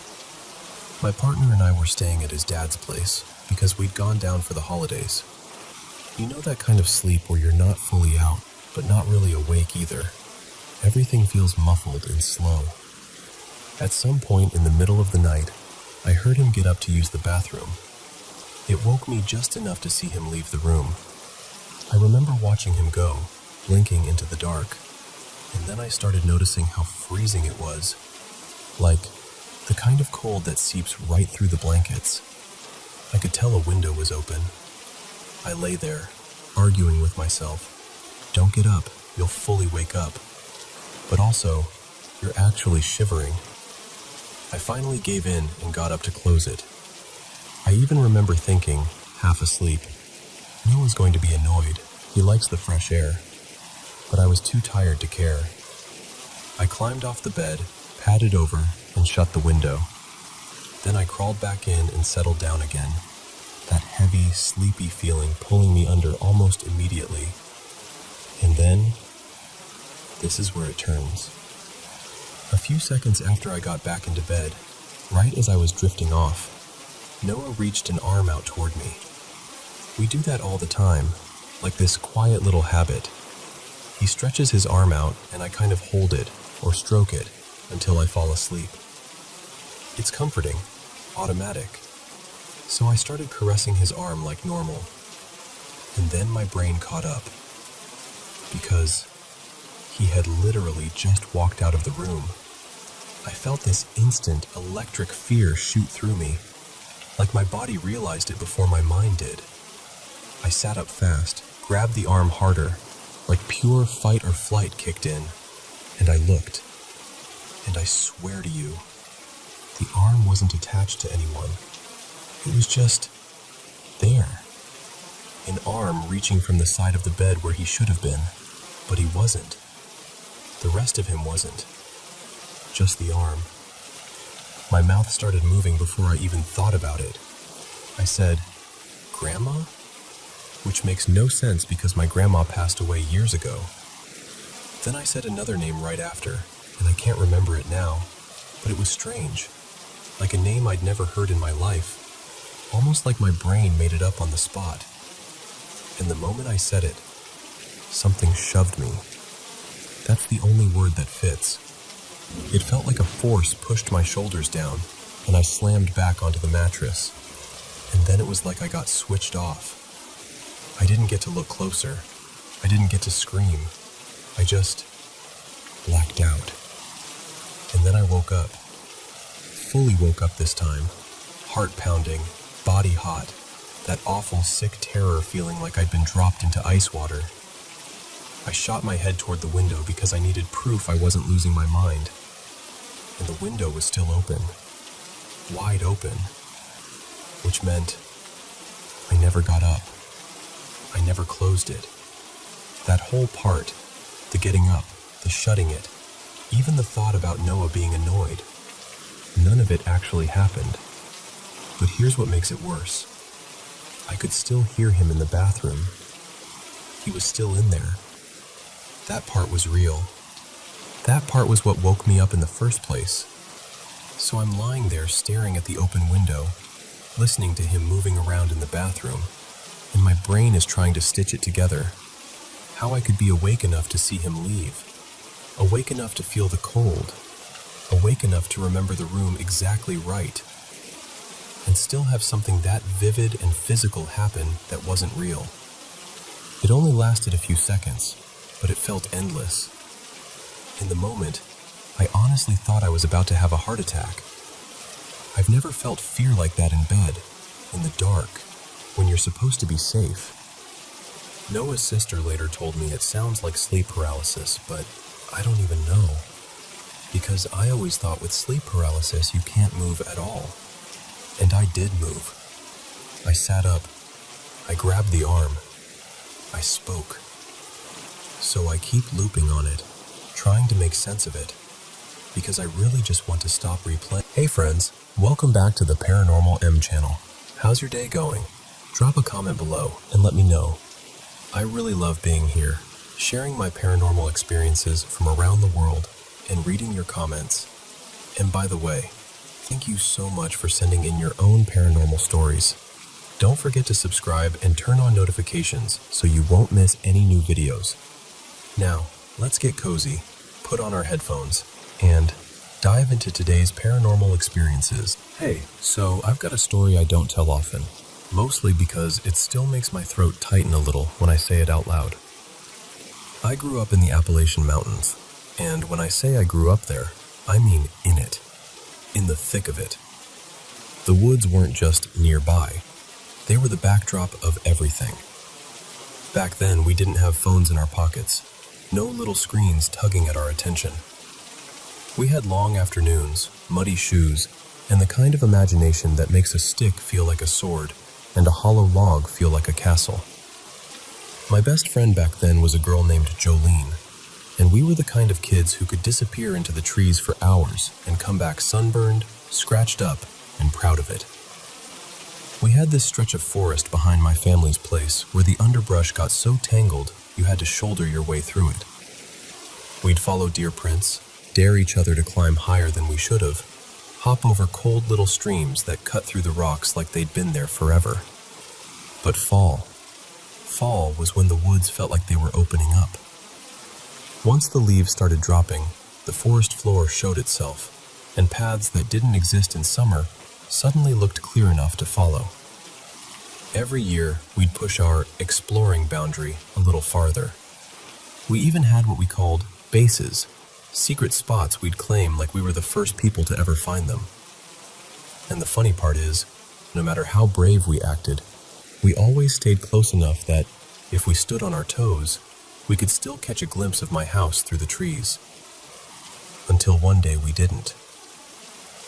It was one of those crisp afternoons when the air feels clean and sharp, and the woods look almost welcoming, like they're inviting you to come see something. Jolene and I packed like we were going on an expedition. A flashlight, a couple granola bars, a little pocket knife we weren't supposed to have, and this bright orange yarn from her mom's sewing basket. We figured if we wrapped it around tree trunks as we walked, we could always follow it back. And at first, it worked. We wound that yarn around a maple, then a pine, then a fat old oak, laughing at how serious we were being. Two kids acting like the forest was uncharted territory. We kept going, deeper, quiet enough that we stopped talking without even realizing it. Then we saw the tree. It was huge, older than anything around it, and the trunk split into two thick arms like a giant slingshot reaching up out of the ground. It didn't look real. It looked like something you'd see in a picture book. And right beside it, half buried in the slope of the hill under a mat of damp leaves and broken branches, there was this metal ring. Rusty, old. The kind of thing you don't usually find out in the middle of nowhere. We knelt down and started brushing away the leaves, and that's when our stomachs dropped a little. It wasn't just a ring. It was a handle, bolted into a wooden door set right into the earth like a hatch. Like a cellar door, except wrong. Too hidden. Too deliberate. Like it didn't want to be found. I remember Jolene whispering, "Do you think it's like a storm shelter?" Like saying something practical could make it normal. We both grabbed the handle anyway. It took a couple hard tugs before it gave, and when it did, it opened with this heavy, reluctant groan, wood scraping against dirt, like it hadn't moved in years. Underneath were steps, stone steps, leading down into absolute black. The flashlight beam didn't reach far. It just swallowed into the dark like the dark had weight. So we went down. The air changed immediately, cold and damp, like a basement that never gets sunlight. Every step made the sound of grit under our shoes. And the deeper we went, the quieter everything got. Like the forest had stayed up top, and we'd stepped into somewhere it couldn't follow. At the bottom, the stairs opened into this cramped little room. The walls were rough, packed earth or stone, I couldn't tell. The flashlight beam shook because my hands were shaking. And right there, in the middle of the floor, was one single thing. A photograph, not in a frame, not in a box, just lying there like it had been placed on purpose. I picked it up. The edges were worn soft, like it had been handled a lot. And when I turned it toward the light, my whole body went icy. It was a picture of two girls, two kids about our age. They were standing in front of a house that looked so much like mine it made my stomach roll. Same porch shape, same window placement, even the way the roof line dipped on one side. But it wasn't the house that got me. It was their faces. Their eyes were too dark in the photo, like somebody had shaded them in. And they were smiling, but not like kids smile. Their grins were stretched, a little too wide, a little too practiced, like they were trying to imitate happiness and getting it wrong. Jolene leaned in, saw it, and made this sound, like she tried to breathe and couldn't. We didn't discuss it. We didn't debate. We just turned and ran. We flew up those steps so fast I thought we'd fall.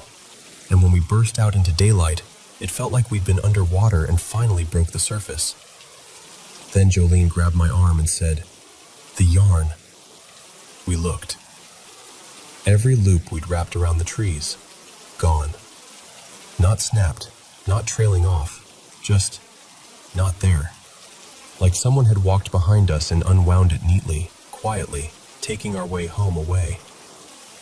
That's when panic really hit. We ran anyway. We guessed.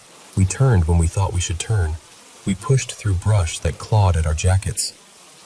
We were crying without even realizing it. And when we finally saw my house through the trees, when we finally saw it, my legs almost gave out with relief. We burst inside like wild animals, breathless and shaking. My mom took one look at us and her face changed completely. You know that look adults get when they're trying to stay calm, but something in their gut is already screaming. That. We tried to explain, talking over each other, tripping on our words. The split tree, the door in the hill, the stairs, the photograph with the house, all of it. My dad, of course, did the whole half-smile thing. Skeptical, amused, trying to make it into a joke. But when he saw how wrecked we were, how we couldn't stop shaking, his expression flattened out. So they came with us. And walking back into those woods with my parents felt completely different. The forest didn't feel playful anymore. It felt like it was watching. We searched for what felt like forever, following our memory more than any real trail. And then we saw it. That slingshot tree. Exactly like we remembered. My heart jumped so hard it hurt, because part of me thought, thank God we didn't imagine it. But when we looked around, there was nothing. No hatch, no rusty ring, no disturbed leaves, no spot where the earth had been opened, just untouched ground. And Jolene and I, we didn't even have to talk. We just looked at each other, and I knew she felt it too. Because we had been there. We had touched that handle. We had walked down those steps. We had held that photo in our hands. And yet, standing there with our parents, it was like the woods had swallowed the whole thing back up and smoothed the surface clean. It's been about 15 years now, and I still don't have a neat explanation. Jolene and I have gone back more than once, separately and together, trying to find that exact spot. We've stood by trees that looked almost right, paced off distances, searched hillsides after heavy rain when you'd think anything buried would show itself. Nothing. Not once. But I'll tell you what, every time I go back home and I catch sight of that tree line from the yard, I get this cold little shiver, like my body remembers before my brain even has time to think. And sometimes, just for a second, I can see it as clear as if it's right in front of me again. Those steps, that dark opening, and that photograph. 2 girls, a house that looks like mine, and those eyes, those smiles. Like something in that forest found us first, and just let us borrow the secret for a moment before taking it back.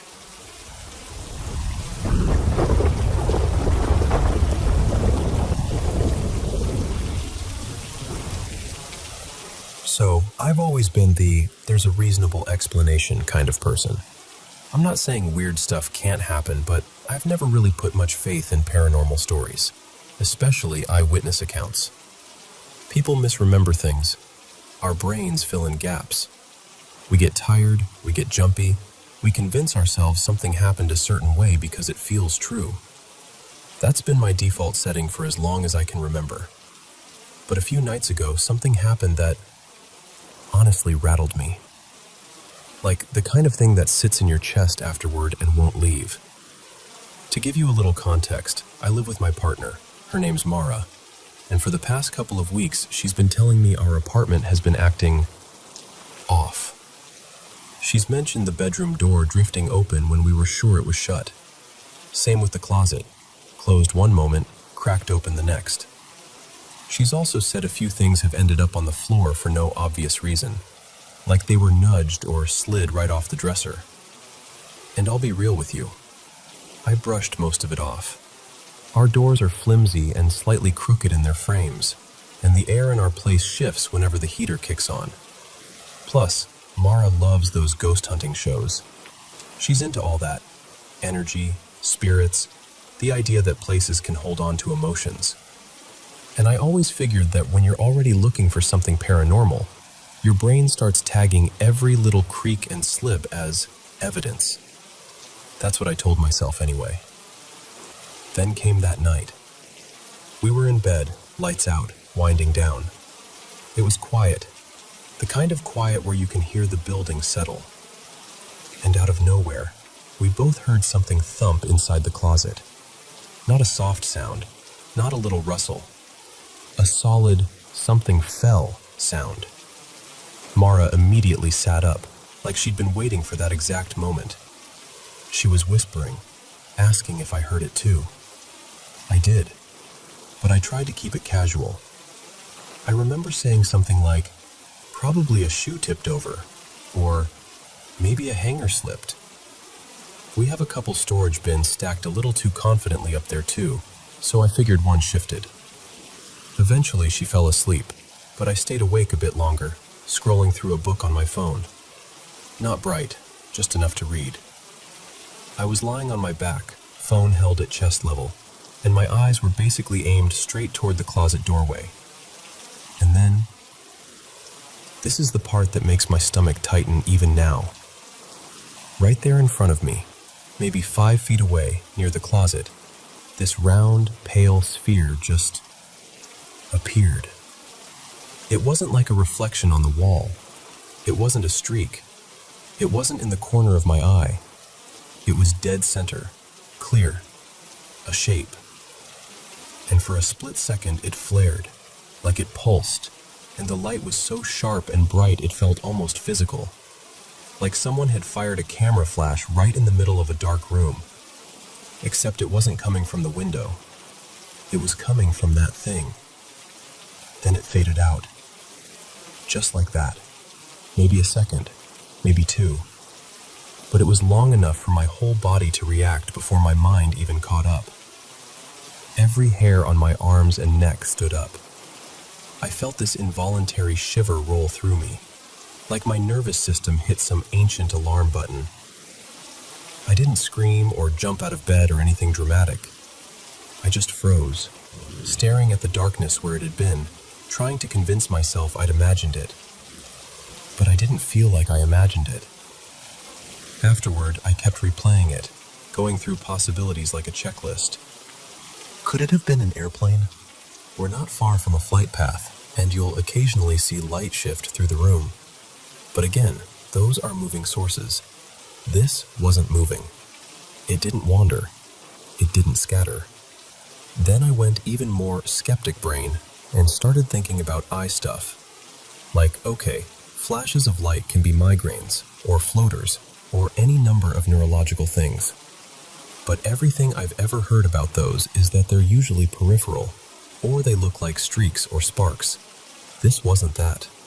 This was straight ahead, in a specific spot in the room, with a clear shape. And maybe the weirdest part? It didn't feel like a simple optical trick. It felt like something external, something that happened in the space with me. I lay there afterward with my heart quietly hammering, trying not to wake Mara, staring at the closet like it might happen again. I don't think I blinked for a full minute. It didn't come back. But it changed something in me. Because now I'm stuck between 2 thoughts that don't fit together. One part of me still wants a neat explanation, something scientific and clean and boring. And the other part of me can't ignore how real it felt, how my body responded like it knew I'd just seen something I wasn't supposed to. So yeah, I'm shaken.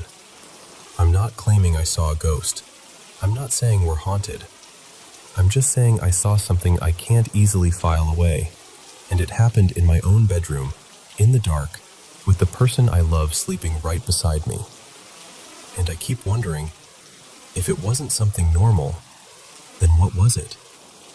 And if it was something normal, why can't I make it make sense?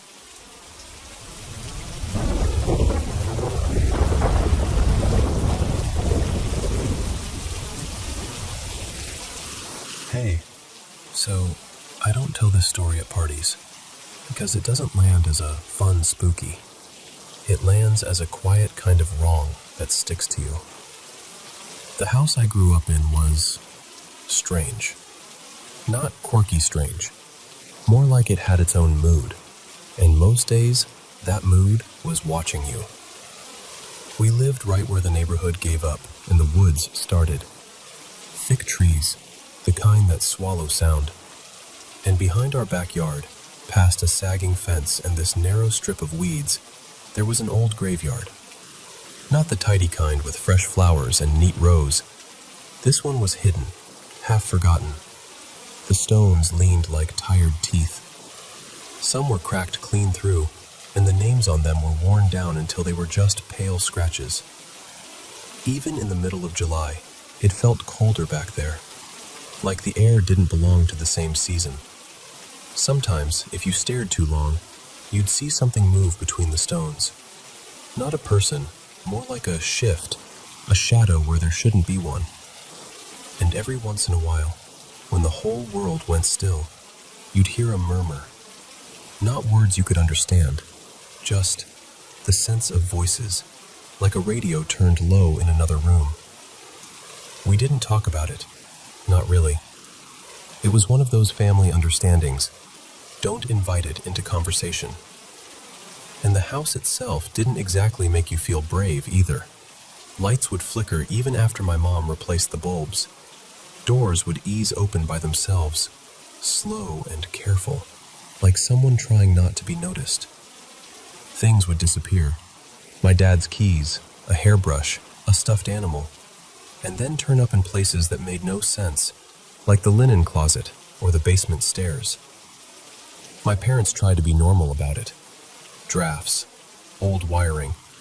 We're all just tired. That kind of thing. But then there was one night that flipped the whole house into something else. So we had this routine. After dinner, we'd pile into the living room and watch sitcoms. Comfort TV. Stuff with laugh tracks. That kind of noise that makes you feel like nothing bad can happen because, see? People are laughing. I was little enough that I'd always fall asleep during the second episode. I'd curl up at the end of the couch with this faded quilt and knock out like a rock. My parents would let me stay there. No point waking me up, right? And then they'd head to bed. And here's the thing. I had a habit.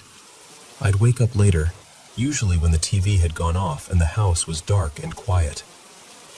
That moment would hit me. I'm alone. And I'd bolt down the hallway to my parents' room. At the foot of their bed, my dad kept this old army green trunk from his college days. It smelled like dust and cedar and metal. I'd use it like a step, climb up, and worm my way between them. It was automatic, like my body knew the path better than my brain did. But that night, even before I fell asleep, something felt off. The sitcom was on. People were joking, but the laughter didn't feel like it could reach the corners of the room. The air felt thick, like breathing through a warm towel. I remember feeling uneasy and not knowing why.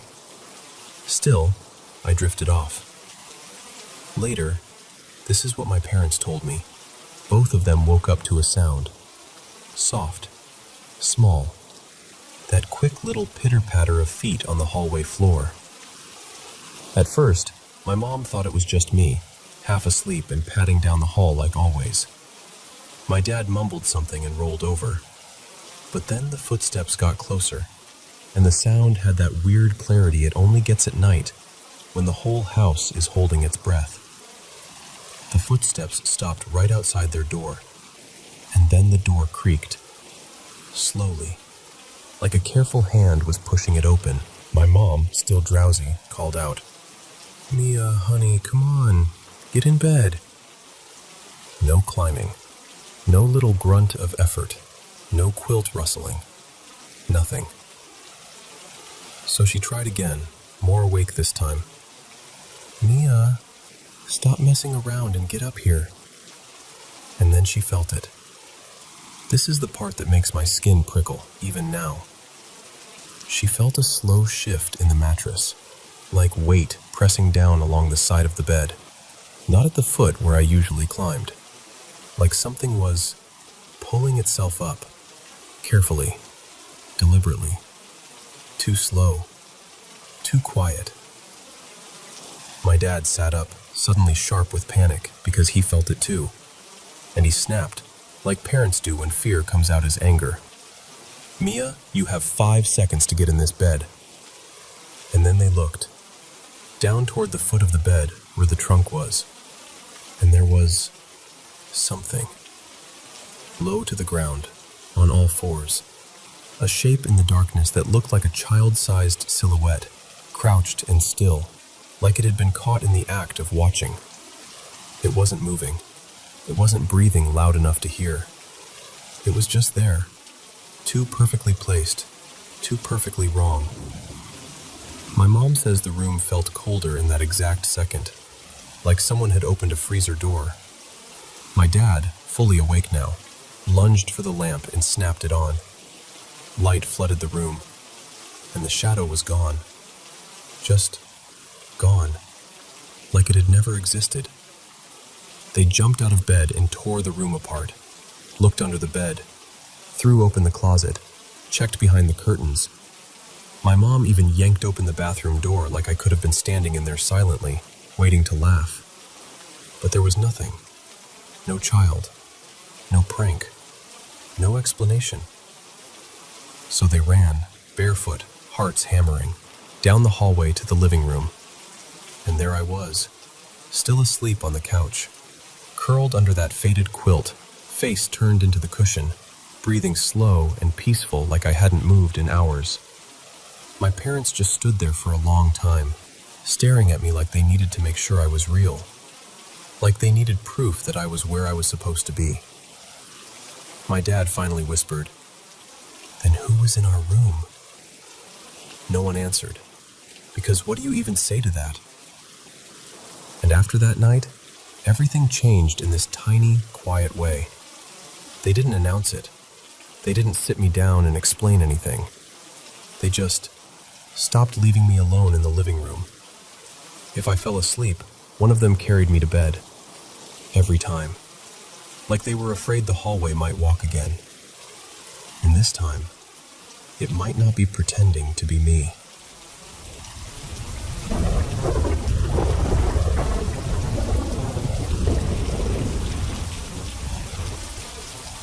Okay, so, picture this.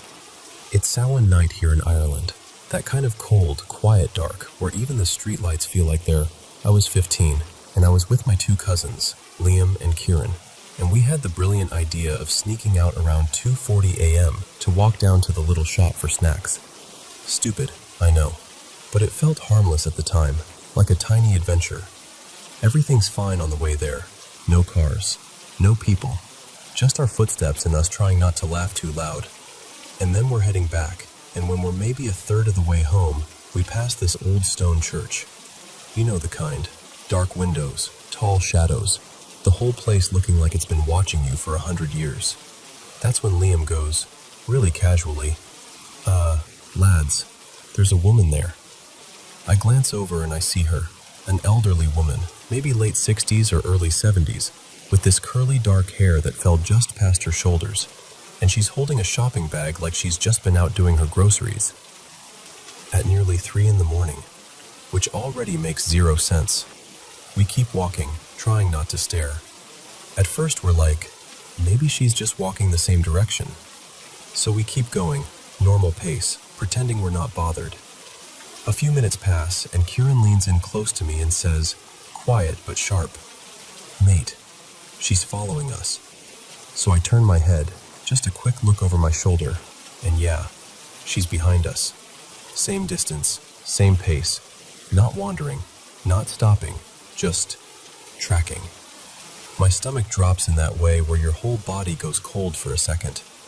We start walking faster, but not too fast, because in our heads we're thinking, don't look like you're scared, don't make it obvious. So we do this awkward speed walk thing, trying to act casual while our hearts are hammering. And then, no warning at all, she starts running. Not like jogging, running, straight at us. I swear, in that moment, it didn't matter how old she looked. All I knew was it was almost 3 in the morning on Samhain. We're by a church, and an elderly woman was sprinting toward a bunch of teenagers like she meant business. We absolutely lost it. All 3 of us just bolted. We're running full speed, breath catching in our throats, shoes slapping the road, and every couple seconds I'm risking a glance back, and she's still coming, still running. Then, just as suddenly, she veers off and runs into this yard, my nan's place. And that part is what made it feel wrong, because my nan is the only person living there. It's not like it's some busy house where someone might be coming and going. It's quiet, empty looking, and this woman just disappears in there like she belongs. We didn't stop to investigate. We didn't even slow down. We got home, slammed the door, and just stood in the hallway trying to catch our breath, looking at each other like, did that actually happen? And then, because we're idiots and we wanted to make it worse, We start searching for what it could have been. We end up asking an AI about it, and it starts going on about the witching hour, spirits, and then it mentions banshees, how sometimes they appear as older women, sometimes they follow people as a warning, like a sign you're not meant to be doing something, or that someone close by is about to die. And I know how that sounds. I do. It's easy to roll your eyes at it when you're sitting somewhere warm in daylight. But here's the thing. So yeah, maybe it was just an old woman out late. Maybe she was confused or heading somewhere. Or we misread everything because we were tired and already spooked because it was Samhain. But I can't shake the questions. Why was she out at that hour with a bag like that? Why follow 3 teenagers in silence? And why, of all things, run at us? I don't know what I believe, honestly. I just know it didn't feel normal. It felt like we brushed past something we weren't meant to see, and it noticed us back.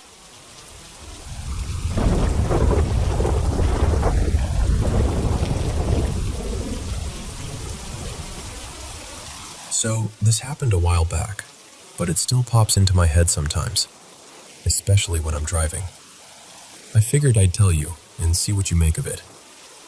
At the time, I was unemployed and just waiting to ship out to boot camp, late November. But you know how it is. Life doesn't pause just because you're in between chapters. Bills still show up on time. So I'd been doing DoorDash deliveries in my old pickup to keep things afloat. And honestly, that job was eye-opening. The tips, especially for long trips, can be downright insulting. Like, you're out there burning gas and time for pocket change. Anyway, one afternoon I got an order for this little Mexican place. The funny part is it was super close to where I lived, like a couple streets over. I pulled up and had to wait because the order wasn't ready yet. While I'm sitting there, I'm like, I should call my mom. We hadn't talked in a bit, and I have that bad habit of getting caught up in my own stuff and forgetting to check in, then feeling guilty after. So I call her, and we're just chatting, nothing serious. I've got my window cracked because it was warm out, and all of a sudden I hear someone yelling for help. But here's the thing, it wasn't a panic scream. It was weirdly calm, like steady and controlled.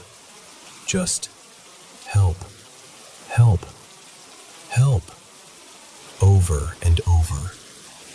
I tell my mom, like, hold on, I think someone's calling for help. And she kind of laughs a little, like I'm being dramatic. And she's like, probably some guy messing around. But I don't know. Something about it bothered me.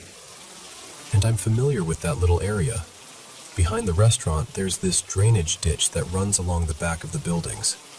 Not super deep, but definitely the kind of place someone could fall or get stuck if they were drunk or hurt. What messed with me most was nobody else seemed to notice. People were walking in and out of the restaurant like it was just another normal day. No heads turning, no, did you hear that? Nothing. Then my phone buzzes. Order's ready. I get out of my truck, and I'm thinking, okay, food in a second. Let me just make sure nobody's actually in trouble. So instead of going straight inside, I start walking toward where I think the voice is coming from, toward the side of the building, closer to the ditch. And that's when I notice this guy sitting on the curb near the corner. From where I was, I honestly didn't think he was the one yelling. I figured he was just some dude taking a smoke break, minding his business. Also, I'm not gonna lie, my eyesight isn't great, so at first I couldn't make out his face clearly. But as I get closer, the help starts sounding more urgent, less calm, more hungry almost, like it's trying harder. And then it clicks. It's him. He's the one calling out. And the second my brain catches up, my vision catches up too, and I realize he's turned toward me, watching me, like he'd been waiting for someone to come over. Not waving, not gesturing like, I'm hurt, just sitting there, locked in on me, calling help like it's a fishing line. I got this cold rush down my back, like my body decided for me that this was wrong. And the whole time, my mom is still on the phone like, "What's going on? Are you okay?"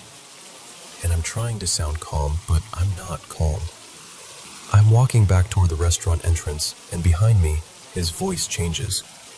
Now it's not steady, "Help, help."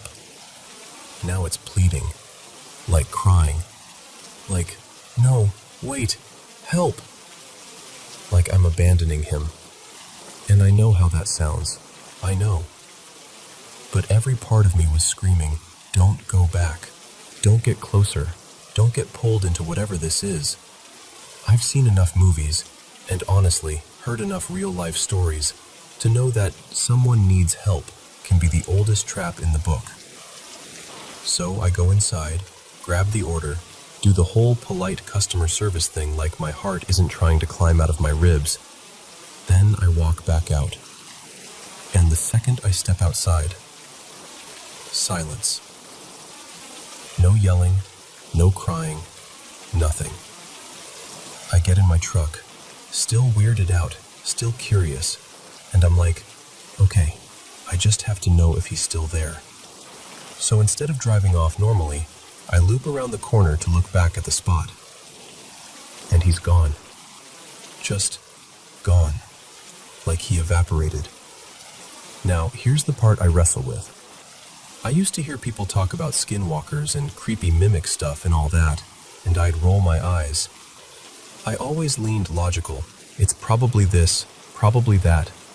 My cousin's girlfriend used to swear she saw things in the woods once when her car broke down, and I'd listen, but I didn't really buy it. Didn't help that I owned this little death whistle I picked up years ago on a trip, and I'd mess around with it out in the trees to freak my friends out. She used to tell me, "You're inviting something messing with you." And I'd laugh like, "Yeah, okay." But that day, in the middle of the afternoon, with people around, the way that voice stayed calm until it didn't, the way he was watching me, the way it felt like he wanted me closer. I don't know. I'm not saying it was something supernatural. I'm not even saying he wasn't a real person. I'm just saying my instincts hit the alarm so hard it felt physical. And I've learned to respect that. So yeah, that's my story. Tell me, have you ever had a moment like that? Where something felt off in a way you couldn't explain, and your body was like, "Nope, leave, now."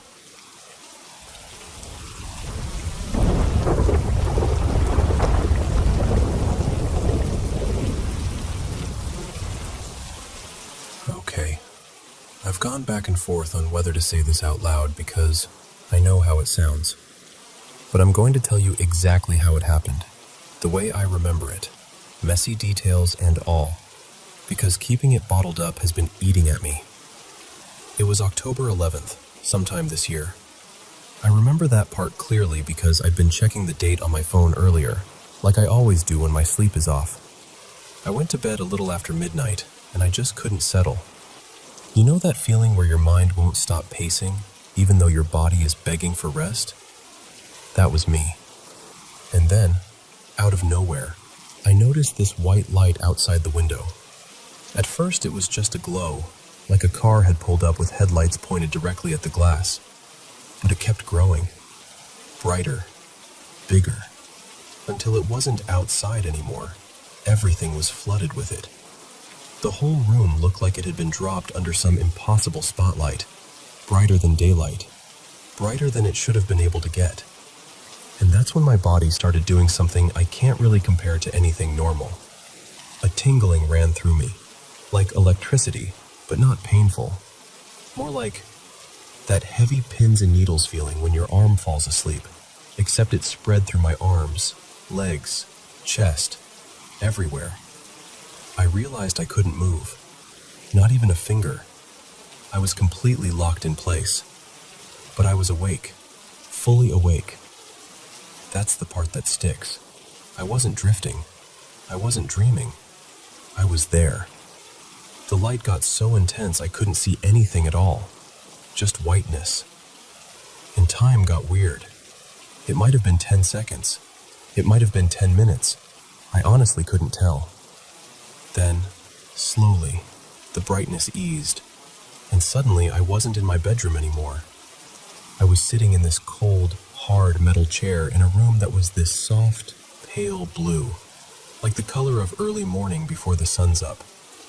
And the strangest thing was the lighting. There weren't lamps, no ceiling lights, no shadows really. It was like the room itself glowed from every surface at once. And across from me, close enough that it felt intimate, like a conversation distance, there was someone. Something.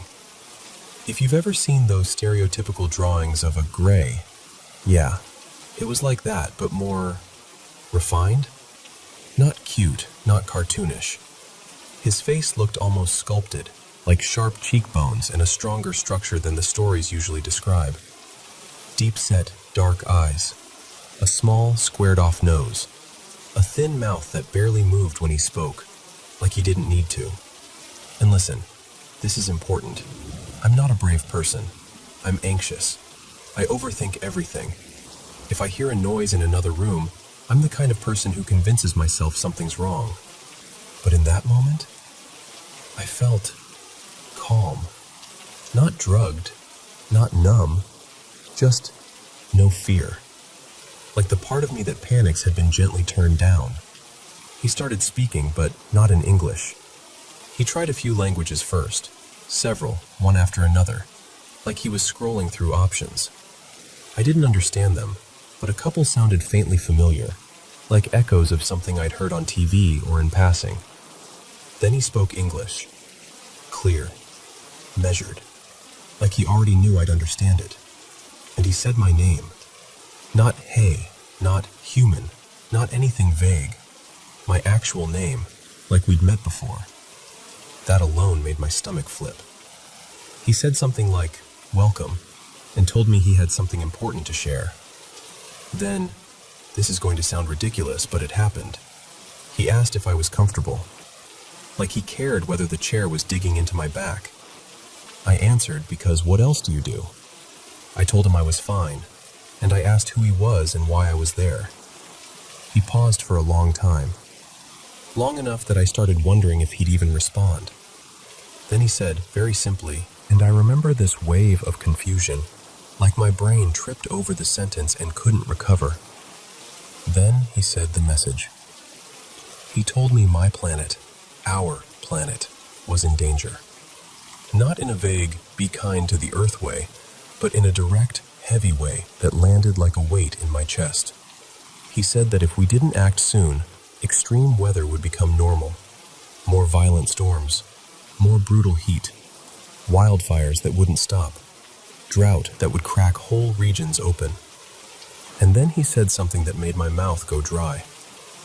He said that if we don't change course, the world would slide into a nuclear conflict in the late 2020s. He didn't give an exact date the way you'd expect in a movie, but he was specific enough to make it feel real. He described a future where only a small number of people survive, forced underground, living like we'd taken a knife to civilization and left only the roots. I didn't know what to say. I mean, what do you say to that? My first instinct was honestly, this has to be a dream. It was too sharp, too cinematic, too impossible. But I managed to ask him where he was from, where they were from, and he said, Earth. He told me they had traveled through space and time, not for conquest, not for curiosity, but to try to redirect what they were living through, to prevent their reality from solidifying into ours, like they were grabbing at the steering wheel before the crash. And then he said something that felt aimed straight at my heart. He told me I wasn't the only one, that many people had been contacted in different places, in different ways. And he said, almost like a plea, don't fail us. Don't fail yourselves. That's when I finally said what I'd been thinking the whole time. I told him, you've got the wrong person. I said I'm nobody. I don't have power. I'm not important. I'm not connected to anything. I'm not a leader. I'm not influential. I'm just a person trying to get through life." He didn't argue. He didn't reassure me. He just looked at me, steady, patient, like he already knew I'd say that. So I asked him one last thing. I said, "What do I call you?" I asked his name, and he answered with a single word: Elias. After that, he didn't speak again. He just kept watching me, eyes like deep water, while the pale blue room grew brighter and brighter, like the light was swelling from inside the walls. The brightness rose until it swallowed everything, and then I was home. Not in bed, in my living room, barely dressed, just my shorts like I'd been dragged out of sleep and dropped somewhere else. And my first panicked thought was, how long was I gone? So I looked at the clock, and this is the part that still makes my skin prickle. It was earlier, not later, earlier by hours, like time had snapped backward, like whatever happened had been folded and placed back before it began. I stood there for a long time just listening to my own breathing, trying to decide if I was going to cry or laugh or throw up. And that's why I'm telling you. Not because I expect you to believe me automatically, not because I want attention. I'm saying it because it happened to me, and I can't carry it alone anymore. And because he told me, I'm not the only one. So if any of this sounds familiar to you, if you've had your own bright light or missing time, or woke up somewhere you shouldn't have been, I'd really like to hear from you.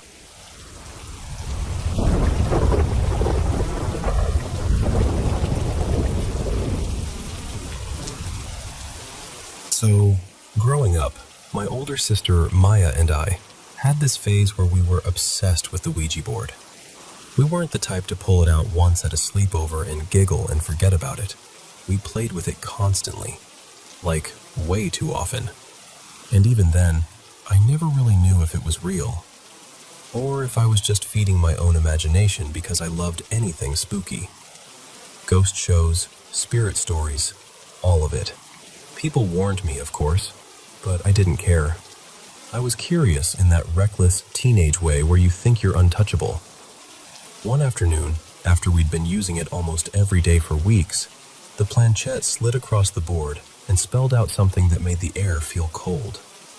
It said, "Soon you will be me, and I will be you." Maya went pale, like instantly. She shoved the board away so hard it nearly tipped off the bed, and she swore she was done. No more, not ever again. And I tried to laugh it off, but I didn't forget it. It sat in the back of my mind like a splinter you can't stop touching. And the thing is, our house already felt off sometimes, like it had moods. My granddad, everyone called him Pops, came to visit around then. He wasn't dramatic. He was the kind of guy who'd roll his eyes at scary movies and tell you to stop being silly. But after a couple nights, he cornered my mom in the kitchen and told her, dead serious, that the house was haunted. He said something yanked the blanket clean off him while he was sleeping. Not like it slipped, like it was pulled. Then there was our dog, Buddy. Sweet dog, brave about everything else. But one day he hit the hallway and just stopped. Stiff, trembling, ears pinned back. He refused to walk through like there was an invisible wall. We tried coaxing him, calling him, even shaking treats. Nothing. He just backed away, whining like he couldn't help it. And I had my own moments. The kind you don't tell people because you don't want to sound dramatic. I'd wake up in the middle of the night with that awful certainty that something was right there. One time I felt the mattress shaking, like someone was gripping the frame and rattling it. Small, fast movements, enough to make the springs quiver. I remember lying there frozen, staring at the dark, trying to convince myself it was a passing truck or something. But it didn't feel like that. It felt intentional. Then there was the morning in the bathroom. No one was home. I know that because I'd watched my mom pull out of the driveway, and Maya was at a friend's place. I was brushing my hair, half awake, when I heard sounds from the kitchen, clear as day. Cupboards opening and shutting, a chair scraping, plastic bags rustling like someone was digging through groceries. Normal, everyday sounds, except I was alone. My heart did that horrible drop, like it fell straight into my stomach. I crept out, peeked down the hall, and then, without even thinking, I ran. I bolted into my mom's room and shoved myself into the corner by the wardrobe, shaking, waiting for footsteps, waiting for someone to come down the hall. I stayed there until I heard my mom's car crunch into the driveway. The second I knew she was home, I ran into the kitchen, ready to tell her someone had been inside. But it was spotless, quiet. No open cupboards, no moved chairs, no one, just nothing. The worst one happened on a school morning a couple weeks later. I was making my lunch in the kitchen. Our kitchen opened into the laundry room, and the doorway was right behind me. I was half focused, moving on autopilot, when I felt this breath, warm, close, and then a whisper right in my ear. My name. Not faint, not imagined. Loud enough that I flinched and spun around, and it sounded exactly like Maya. I ran to Maya's room and burst in, still crying, barely able to talk. She was asleep, fully asleep. Messy hair, face squished into the pillow. She jolted awake to me standing there falling apart, and she looked at me like I'd lost my mind. And even if she had been awake, there's no way she could have gotten behind me in the kitchen, whispered right into my ear, and vanished without me seeing her. The layout didn't allow it. I would have noticed. I would have heard her footsteps. Anything. That was the point where I stopped pretending it was all just my imagination. Not long after, my grandma, Nana Jo, took me to see a psychic. I didn't really know what I expected. I just wanted someone to look me in the eyes and tell me I wasn't crazy. The psychic got quiet, like she was listening to something I couldn't hear. And then she told me the presence around me wasn't a stranger. She said it was connected to my sister, specifically, a twin who didn't make it. A baby who was lost before Maya was born. And she told me, very gently, that this twin had stayed close, especially to me. Like I was the one who could feel her the most.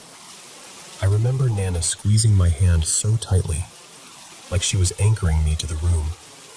A few months later, Nana got sick. It moved so fast it didn't feel real. Cancer. And then suddenly we were talking in weeks, not years. We only really understood how serious it was about a month before she passed. And then she was gone. She died on September 11th. I'll never forget that date for 100 reasons. But that year it became personal in a way I wasn't prepared for. A couple weeks after the funeral, I was in my room and reached up to pull a random book off the shelf. My fingers slipped and it dropped, thudding onto the floor and flipping open by itself. It landed on a page talking about 9/11. Just open. Like the book had chosen the exact spot to show me. I stood there staring at it with my stomach twisting, because it didn't feel like coincidence. It felt like that same invisible presence saying, I'm still here. I see you. And then, this is where the story changes tone, I swear. After Nana died, this little bird came into our lives in the most random way. Not planned. Not something we'd been looking for. It was like he just arrived. We named him Sunny because he honestly changed the atmosphere of the whole house. He was small, loud, stubborn, ridiculously affectionate. He'd perch on my shoulder like he belonged there. He'd tilt his head at me like he understood every word. When I cried, he'd climb closer, no hesitation, like his entire job was to be near me. And I'm not exaggerating when I tell you this. When Sunny came into our home, it was like the haunting stopped. The house went quiet. Not empty quiet, but peaceful quiet.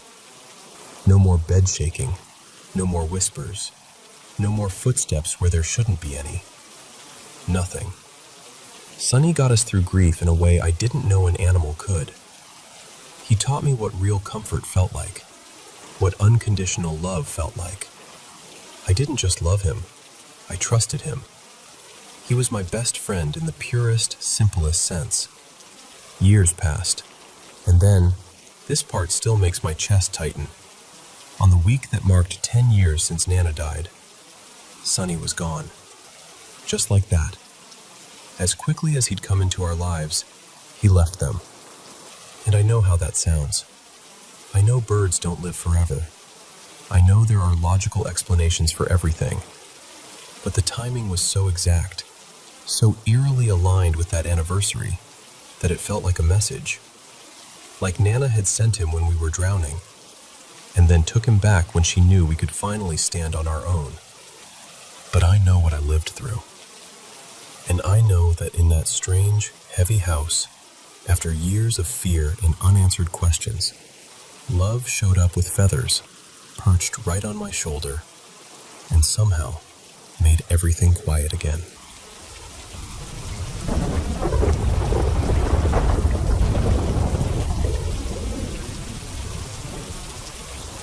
So, when I was really little, like 3 or 4, my family lived in this older city where there were tons of historic homes, the kind built back in the late 1800s. Our place was one of those houses. It was officially historic enough that there were public records on it, and, no joke, it even got mentioned on this local historical tour route. Upstairs, there was this one room that always felt colder than the rest of the house. Like, noticeably colder. My parents said it was because the room had been added on later and didn't have great insulation, which might be true, I guess. But even as a kid, it felt different. Not just chilly, kind of still. The room was small and square, and it stuck out from the side of the house, so it had windows on 3 walls. Bright during the day, but the cold never really left. That room was my playroom, so all my toys were in there. Blocks, toy cars, stuffed animals, the whole thing. And here's where it gets weird. I used to tell my parents that a little girl would come play with me. I wasn't scared. It was just normal, the way kids accept things. I told them she was about my age and that she had dark hair, like a soft brown, and she wore this white dress with puffed sleeves, kind of like something you'd see in an old-fashioned photo. The part that made my parents raise their eyebrows, though, was that I insisted she came in through the window. Through the window. On the 2nd floor. I can still imagine myself saying it like it was the most obvious thing in the world. Like, yeah, she comes in right there. Pointing like it was a front door. My parents probably just assumed I had a big imagination and left it at that. Not too long after, maybe a year later, we moved. New house, new city, completely different life. And at some point, my parents started putting together a scrapbook about the old house, because it was one of those places with a whole paper trail. They'd gathered copies of documents and old newspaper clippings, stuff from public records, articles about the neighborhood, even a couple old photos. One afternoon, my mom was sitting there flipping through it, and I was nearby, half paying attention the way little kids do. And she stops on this old newspaper clipping about the first family who owned the house. There was a photo with it, grainy, black and white, one of those stiff family portraits. And I remember just looking at it. Then I pointed at one of the kids in the picture, the daughter, and I told my mom, really calmly, like I was stating a fact, "That's the girl who used to play with me." Apparently my mom went completely quiet. Like the air in the room changed. Because I wasn't guessing, and I wasn't asking. I was sure. I didn't say, "She looks like her," or "That might be her." I said it like I was recognizing someone I knew. I'm older now, obviously, but that memory still gives me this strange, tight feeling in my chest when I think about it. It's not even fear. It's more like a kind of awe, like, what was that? Because I was too young to connect any dots, and I definitely hadn't been told anything about some little girl from the house's history. A few days ago, I was with my family for Thanksgiving, and we were reminiscing about old times, and that story came up again. And it reminded me, this is one of only two big, I can't explain it, things that have ever happened to me.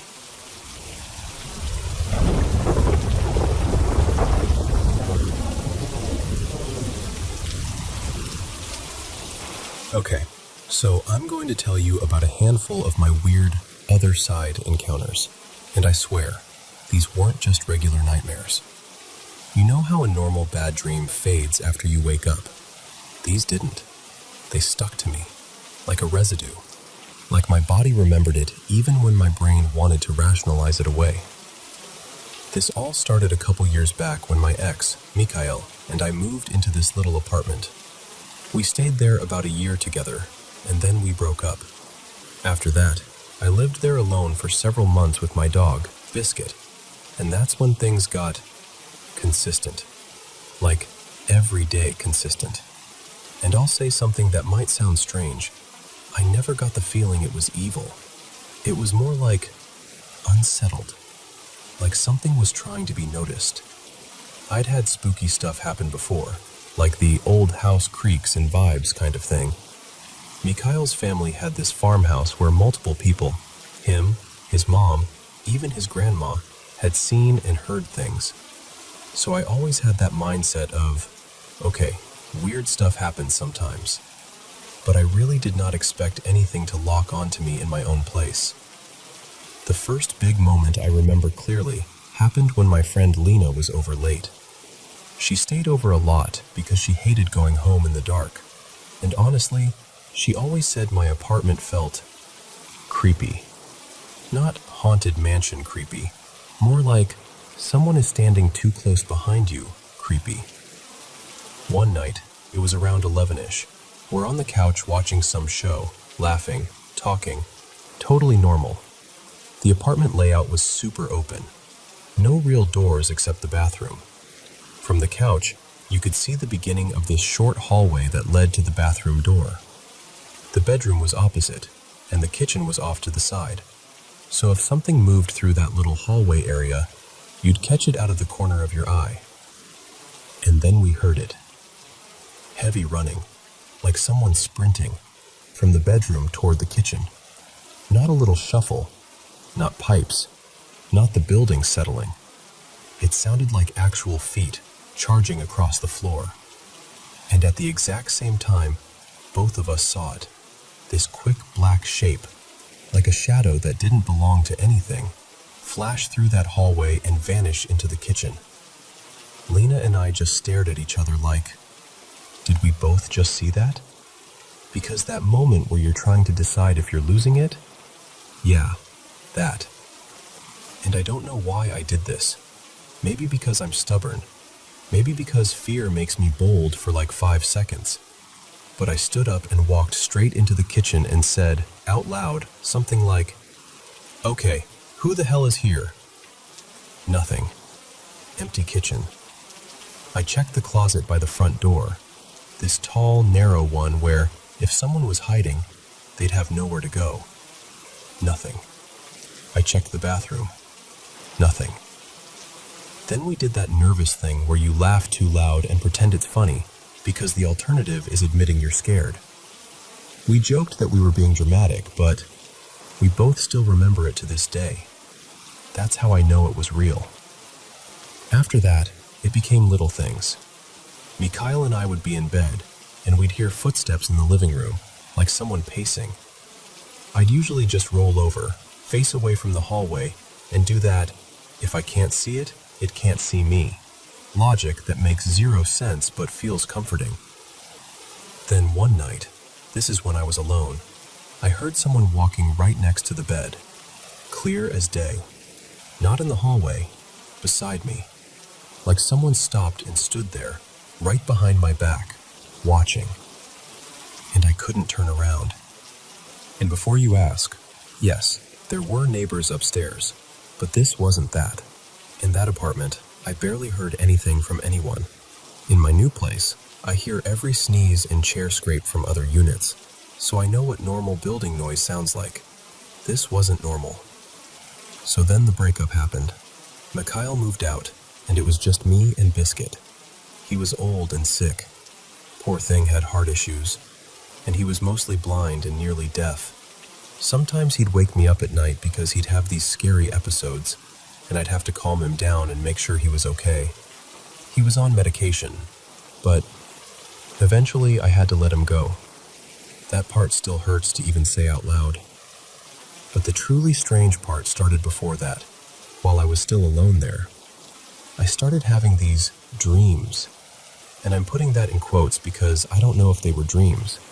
They felt interactive, like I wasn't just watching something, but participating in something that was happening somewhere else. The first one was almost gentle at first. I dreamed about a girl, around my age in the dream, maybe younger. And in the dream, I took her by the hand and led her back to my apartment. And in my head, it felt normal, because I'm the kind of person who's friendly even in dreams. Like, sure, come on, let's go. In the dream, we got to my bedroom, and I hopped into bed and told her she could use my washing machine, like I was hosting a guest. I pointed at a pile of clothes at the foot of the bed and repeated it. She just stood there, staring at me in this odd way. Not angry, just off. Then I laid my head back down, and this thought hit me like a cold splash. Wait, is this real? I lifted my head up fast, and she was gone. And I woke up with that awful, sinking feeling that someone had been in my space. After that, I started hearing movement in the hallway at night, like footsteps circling around, but it always felt like whatever it was wouldn't come into the bedroom. And honestly, I told myself, okay, fine, stay out there. We can coexist. I even started thinking maybe she'd lived there before me or something, like she just wanted presence, peace. But then the dreams turned into something else. One of them, God, I still remember it, was at my childhood home, specifically the basement. But in the dream, the basement was wrong, like it had been stretched into a narrow maze, walls too close, corners that didn't exist in real life. And I was running down there to hide, which makes no sense, because basements are the last place you'd hide if you were scared. I tucked myself behind a corner, and I could hear her, running, giggling, like it was a game, like hide and seek. And I knew, somehow, she was going to find me. I woke up panicked and sweaty, and the room felt heavy, like the air had been pressed down. Another dream put me in my grandparents' place, and it started normal. Me and Lena hanging out, talking. Then suddenly we'd find family members dead, like they'd been attacked. And then this killer would appear and start chasing me. And the thing is, it felt like a game, like the dream had rules. I could run faster if I decided to run faster, like the world responded to my will. But no matter what I did, I'd get caught. And when I died, it didn't end like a normal nightmare. It would reset, not to the beginning, but to the moment right before I escaped. Like someone was forcing me to replay the chase. And I knew it was her. Even when the face changed, even when it wasn't a girl at all, I knew it was the same presence from my apartment, like she was behind the mask. Then came the worst one, but in this dream, the door was open. And in the shower stood this thing, like a filthy, oversized bunny costume. Not cute, not cartoonish, more like someone stuffed into a grimy mascot suit that had been rotting in a basement. It was just standing there, staring straight at me. And I remember its fingers moving, slowly, like it was testing its hands. Then it tilted its head side to side, like it was curious. I sat up, grabbed Biscuit, like I could protect him with my arms, and I walked toward the bathroom. It was only a few steps, and every step felt like walking through glue. The bunny didn't move. I turned on the bathroom light, and nothing changed. It didn't vanish. It didn't flinch. It just kept staring. I yelled, like actually yelled, "Leave me alone! and it just stared, like it didn't care. I backed up, went to the bed, and from the corner of my eye, I saw it turn slightly toward the shower and flick the water on and off, like it was playing with the sound. Then I tried to lie down and force myself to sleep, because sometimes you do that when you're overwhelmed. You just try to shut down, and I heard movement on the mattress behind me, like something climbing onto the bed. I whipped around and said, "Stop, I know it's you." And then the bunny suit shifted, like it melted away. And there she was. A girl, maybe 13, tan skin, long dark hair, brown-black, kind of wavy, and she looked like a real person. Not ghostly, not transparent, just there, sitting cross-legged like she belonged in my room. That was the first time I really saw her. And she grabbed my hand and pulled, like she wanted me to get out of the bed. I said, "No, I don't want to play. Leave me alone." And she got this annoyed look, like I was ruining her fun. And she said, kind of bluntly, with a slight accent, "I want to get inside the bed." And my whole body went cold. I remember staring at her and asking, "What do you mean, inside the bed?" And for a second she looked embarrassed, like she'd said something too honest. Then she disappeared. I didn't move. I didn't even reach for the light switch, because my brain was convinced if I leaned over the side of the bed, she'd come out from underneath and grab me. After that, I stopped sleeping there as much as I could. I'd crash at friends' places, or nap in my car, or do anything that wasn't being alone in that apartment at night. Every time I walked inside, it had this distinct feeling, like the air remembered. And the wild thing is, once I moved out, it stopped. No more nightmares like that. No more feeling watched. I could sleep again like a normal person. But not forever. A while later, in my new apartment, I had a couple sleep paralysis episodes. And that's the part that messed with my head, because I thought I'd left everything behind. One afternoon, I was taking a nap. My current boyfriend, Jonas, had just left for work. I was half awake, that midday sleep where you can still hear the world. And I heard footsteps approaching the bed from the hallway, and I thought, "Oh, Jonas must have forgotten something." The footsteps stopped right next to me.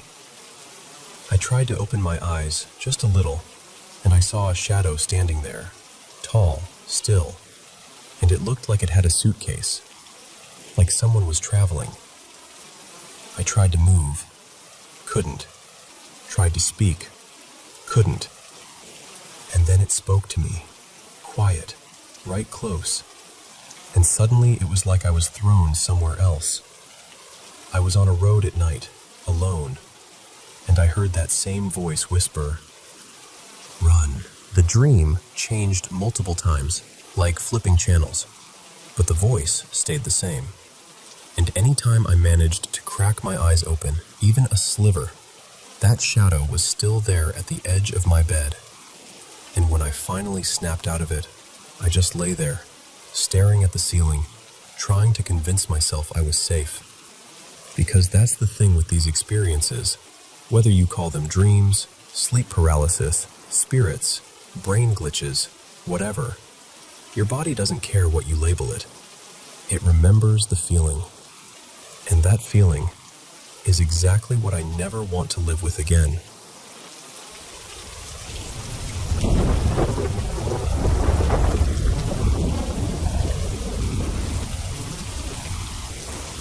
So, we've been out on this little rural property for almost 6 years now, and we've had the normal stuff. Wind rattling a gate, possums on the roof, the odd dog barking at a shadow. But nothing like what happened this week. 2 separate nights, 2 totally different kinds of, what on earth was that? And I still don't have a neat explanation for either one. The first night was a few mornings ago, one of those deep, dead hours sleeps where you don't even know what day it is. I remember rolling over and seeing the time glow on my phone, 3:34 a.m., and right then I heard it. 2 knocks. Not a scrape, not a creak. 2 clean, deliberate taps, like someone had knuckles and a plan. The first 2 knocks came from the window in my daughter's room, which is right beside mine. And before I could even sit up all the way, like truly immediately, there were 2 knocks on my window. Then, a beat later, the living room window. 2 knocks again. It's hard to explain how unsettling it was, because it wasn't chaotic. It was organized, like something was moving with intention. There was a short pause, just long enough that my brain tried to jump in and say, okay, maybe it's the house settling. Maybe it's... And then it picked up again, continuing along the next side of the house toward the kitchen windows. And what really got under my skin was the timing. The gap between each set was about a second. A second is nothing. You can't trot around the outside of a house in 1-second jumps. Tap, tap, tap, tap, and keep it that precise, especially in the dark. It also wasn't like one window got hammered and then everything went quiet. It was this steady pattern, moving around the house in a clockwise loop, like it was tracing the perimeter. Our garage sits between the living room and kitchen, and I remember thinking, if it's still going in that direction, it would have hit the garage windows too. I just can't hear them from here. And that thought bothered me even more, because it made the pattern feel real in a way I didn't want. And here's another detail I can't get past. Our livestock guardian dogs, big, serious dogs who bark at moths for a living, were silent. No warning barks, no pacing, nothing. Even our motion lights didn't flick on. No porch sensors, no backlights. And it wasn't windy that night either. One of those still, cold nights where sound travels. I was shaken. I'm not going to pretend I wasn't. But I whispered a prayer right there in bed. Simple, steady. Asking for protection. Asking for peace. Asking God to cover the house. And somehow, I eventually drifted back off. The next morning I asked my daughter, let's call her Lila, if she'd heard anything. She looked at me like she wasn't sure she was awake when it happened. She said she remembered hearing knocking, but it felt like she was half dreaming, so she'd convinced herself it wasn't real. And I tried to do the same. I really did. I tried to file it away under rural house noises and move on. But then the second night happened. This one was last night. Well, technically early morning. I was asleep next to my partner, let's call him Ethan, when we got jolted awake by our 2 boys standing in the doorway, wide-eyed and pale. The time was 1:12 a.m. They were both talking at once, but the younger one, Noah, was the most scared. He kept saying something was outside. The older one, Caleb, was trying to sound brave, but I could hear it in his voice too. Their rooms are side by side, further down from ours. Caleb told us he was just about to fall asleep when he heard a voice outside, near Noah's window. And he didn't describe it like an animal sound. He described it like speech. Like someone was talking, but the words weren't words. More like rapid, hollow gibberish. Something that had the cadence of language without being language. Caleb told us he called out for it to leave in God's name, loudly, not whispering. And when it didn't stop, he got up and came straight to us. And as he did, Noah came out too, insisting he heard it clearly as well. And this time, everything outside was alive. The wind was whipping hard, strong enough that you could hear it pushing at the eaves, and the dogs were going insane. Not their normal, there's a cat, bark. This was full-throated, urgent, relentless barking, the kind that says, something is here. Those dogs can see the boys' windows from the paddock, and I remember thinking, they don't bark like this at wind. We didn't waste time. Ethan and I went straight into Noah's room, and we knelt right there. No fancy speech, no performance, just prayer. Calm, firm, covering him, asking God to fill that room with peace. And I'm telling you, within seconds, the barking stopped. Not faded, not slowed, stopped. And the wind did the same thing, like someone turned it off. The sudden quiet was almost louder than the noise had been. After that, Ethan, Caleb, and I went outside. We didn't go wandering around the yard or chasing anything. We stayed near the house and prayed out loud, asking anything that wasn't of God to leave, telling it had no place on our property, speaking the name of Jesus and asking for the Lord's protection over every side of the home. We walked the perimeter, front, back, both sides, praying as we went. Not in panic, more like planting a flag. Like, no, this is our home. These are our children. You are not welcome here. When we came back inside, we kept praying. I went back to Noah and prayed over him again because he was shaking, trying to be tough because he's a teenager now, but you could see it in his eyes. That kind of fear sits in the body. We stayed awake until around 3:40 a.m., just checking the house, checking the kids, listening. Nothing else happened after that, at least nothing we noticed. And look, I know how this sounds. We're not a family that's dabbling in spooky stuff. We don't mess with new age practices or try to chase experiences. We're pretty straightforward. We read the Bible, we pray, we try to live clean and kind and steady. We're not perfect, but we're not inviting darkness in or going looking for it. That's why this has rattled me so much, because both incidents happened outside the house, and I'm grateful for that. I truly am. I feel deep down that God has been protecting us, but I don't want any of it lingering. I don't want activity. I don't want conversation with it. I don't want curiosity leading us anywhere. I just want our home to be quiet again, normal again. I keep circling back to the first night and trying to explain it away. Maybe cold contraction, maybe the sighting, maybe, I don't know. But the pattern was so directional, so methodical. And after living here this long without anything like it, it's hard to shrug off. And my biggest ache is for Noah. He's the one who looks like he's carrying it in his chest today, like he's bracing for it to happen again. So yeah, that's where we're at. 2 nights, 2 different kinds of disturbances. A house that suddenly felt like it was being tested at the edges. And I'm left with this quiet question I can't shake. Has anyone else ever gone through something like this? Something you can't quite explain, that seems to press right up against your home, but not cross in?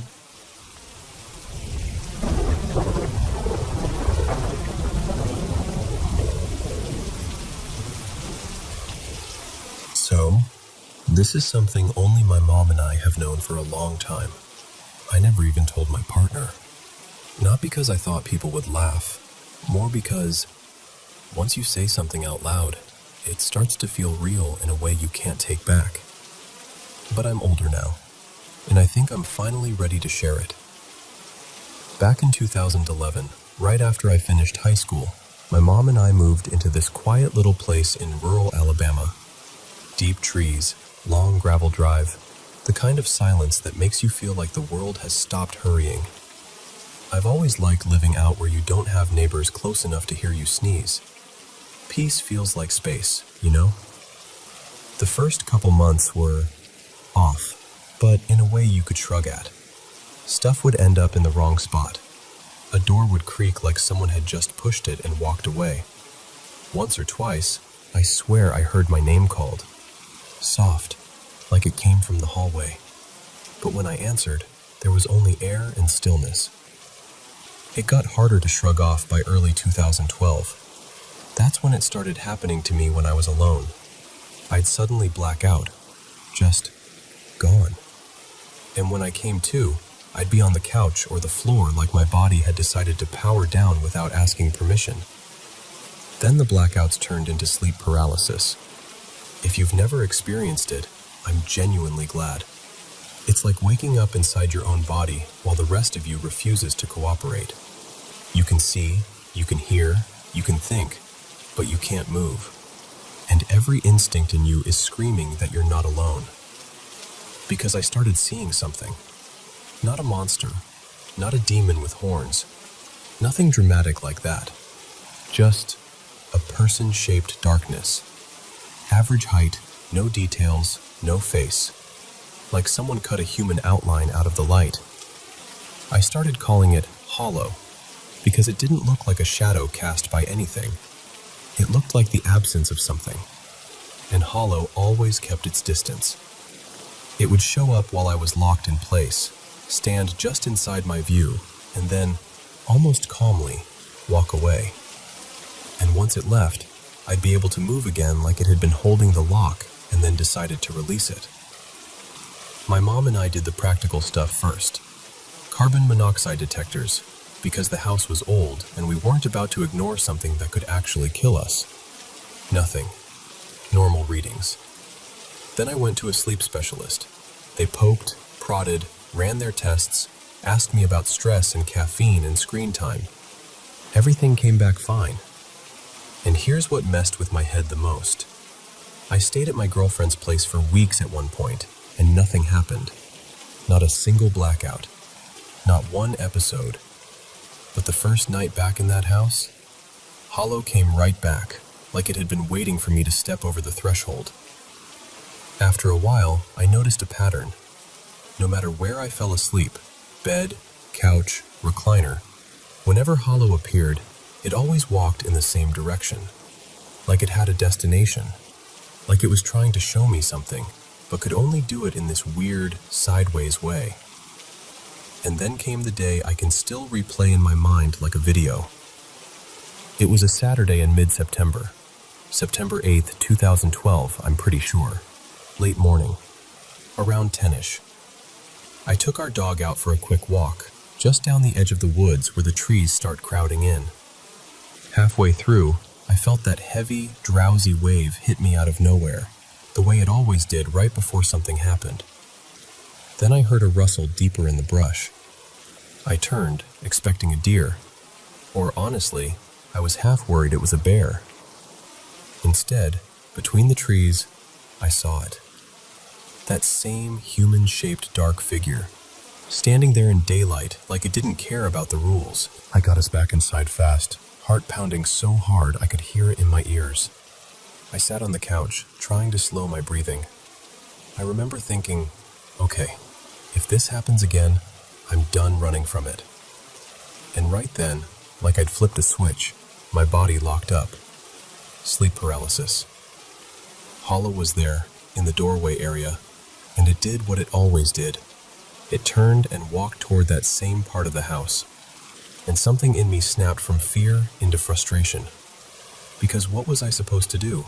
Just keep watching it stroll off like it owned the place? Over the next few days, I searched around the area it always headed toward. Behind furniture, closets, corners, under the stairs. Nothing. I'd still get the occasional episode, still get the sense of being watched, but hollow didn't show itself again for a little bit. Then, one Monday evening in early October, I pulled into the driveway and just sat there with the engine off, staring at the house like it was a puzzle that refused to be solved. And I remembered something. The house had a cellar. Not a nice basement, more like this cramped, brick-lined space you accessed from a door we basically treated like it didn't exist. My mom had gone down there once and swore she saw this massive shed skin near the entrance. She backed out and never went farther. So, being the genius that I am, I decided that was where I needed to go. I put on extra layers even though it was warm and sticky outside, because if something bit me down there, I wanted at least a fighting chance.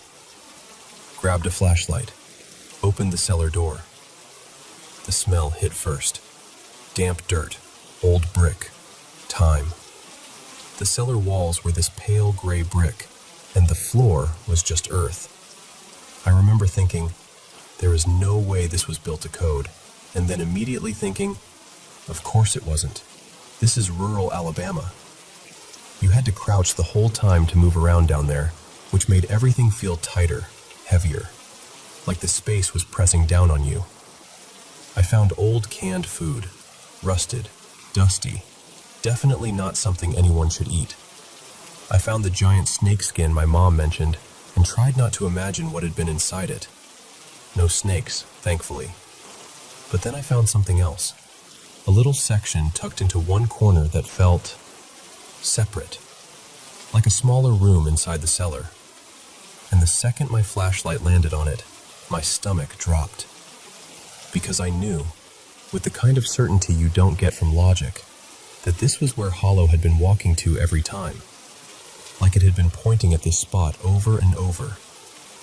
So I went closer, slow, trying not to trip in the dirt, and I leaned in. At first glance, it looked like storage. A few small boxes, random junk, nothing dramatic. But I hauled the boxes up into the house anyway, set them on the living room floor, and started going through them one by one. Decorations, old toys, clothes that smelled like cardboard and years. A couple books, stuff like a dictionary and an old science textbook. And then I found it. A diary. It was dated 1987. I sat there flipping through it, expecting maybe a few scribbles, maybe some names, some teenage crushes, some "I hate my parents" type stuff. And honestly, that was in there. There were pages about sneaking out, getting grounded, arguing with her mom. One entry made me laugh because she wrote about going to Huntsville with friends to see a rock concert and acting like it was the most important night in human history. It felt so normal, so human, until I reached the end. The last entries weren't dramatic. They were quiet, heavy in a way teenage writing usually isn't. She wrote that her mother had died earlier that year, and that they were moving out soon. And that was it. No big goodbye, no the end. Just a door closing. Later that night, I did something I didn't plan. I looked toward the hallway and spoke out loud, feeling ridiculous, but doing it anyway. I said something like, "Did you live here? Are you trying to show me this?" And I waited, almost expecting my body to lock up again. But nothing happened. Not that night. Not the next night. Not for months. The house got quieter. Things stopped going missing. No more doors creaking open. No more hearing our names whispered from empty rooms. I started to convince myself it was over. Then, in early 2013, I came home late one night after a brutal day. College stress, relationship problems, the kind of day where you feel like you've been carrying a heavy box and somebody just keeps adding weight to it. I crashed on the couch without even changing clothes. At some point, I heard a small sound, like a drawer shifting. And then it happened again. Sleep paralysis. Hollow was standing near the dining area, that same calm stillness about it. It walked over to a dresser we'd shoved some of the cellar stuff into, and, right in front of me, the top drawer slid open. Hollow didn't look at me, didn't threaten me, just opened the drawer like it was finishing a task. Then it walked away. And the second I could move, I sat up so fast my head spun, and I pulled the drawer open. There, sitting right on top, was the diary, like it had been placed there with intention. I don't know why, but in that moment, I felt something shift, like the fear was replaced by this strange sense of responsibility. So I did what I could do in the modern world. I searched her name online, found an old profile, found a relative. It turned out she'd passed away years earlier, but I managed to get in touch with her son. We met up in a public place, and I brought the diary, along with a few of the other items from the boxes. He looked at the stuff like he was seeing pieces of his childhood he didn't know were missing. He told me his mom had lived in that house for years. She'd died there suddenly, an aneurysm. He said they'd cleared out what they could afterward, but some things must have been left behind, forgotten in the cellar. When he asked if he could take the diary and the belongings, I didn't hesitate. I handed it over like it was never mine to keep. I went home that night, and I'm not exaggerating when I say the air in the house felt different. Lighter. Still rural quiet. Still creaks and settling noises like any old place, but the wrongness was gone. After that, I never passed out again. Never had sleep paralysis again. Never saw a hollow again. No whispers. No doors moving on their own. No footsteps that made you turn your head. Just peace. And I still don't know what hollow was. Was it her? Was it her mother? Was it just my mind stitching together fear and coincidence until it found a story that fit? All I know is this. Something in that house wanted that diary found. And once it was returned, whatever had been lingering there finally let go. It's 2024 now. I don't live there anymore, and neither does my mom. She never saw hollow the way I did, but she'll tell you, without hesitation, that the house was strange until it wasn't. And even after all these years, part of me still wonders if it wasn't a haunting at all. Maybe it was just someone trying, in the only way they could, to make sure their story didn't stay buried in the dark.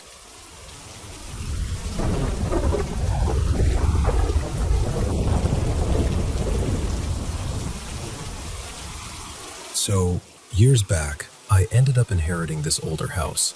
Nothing fancy, just one of those places with good bones and a long list of, we'll fix it eventually. And my parents, they'd lived there for a while, but they always stayed in the master bedroom when they visited.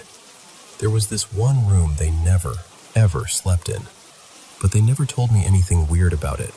No warnings, no, by the way, nothing. Just normal home stuff. Repairs, replacements, that kind of thing. When I first moved in, I didn't realize something important about myself. How do I explain this without sounding dramatic? I've had a near-death experience.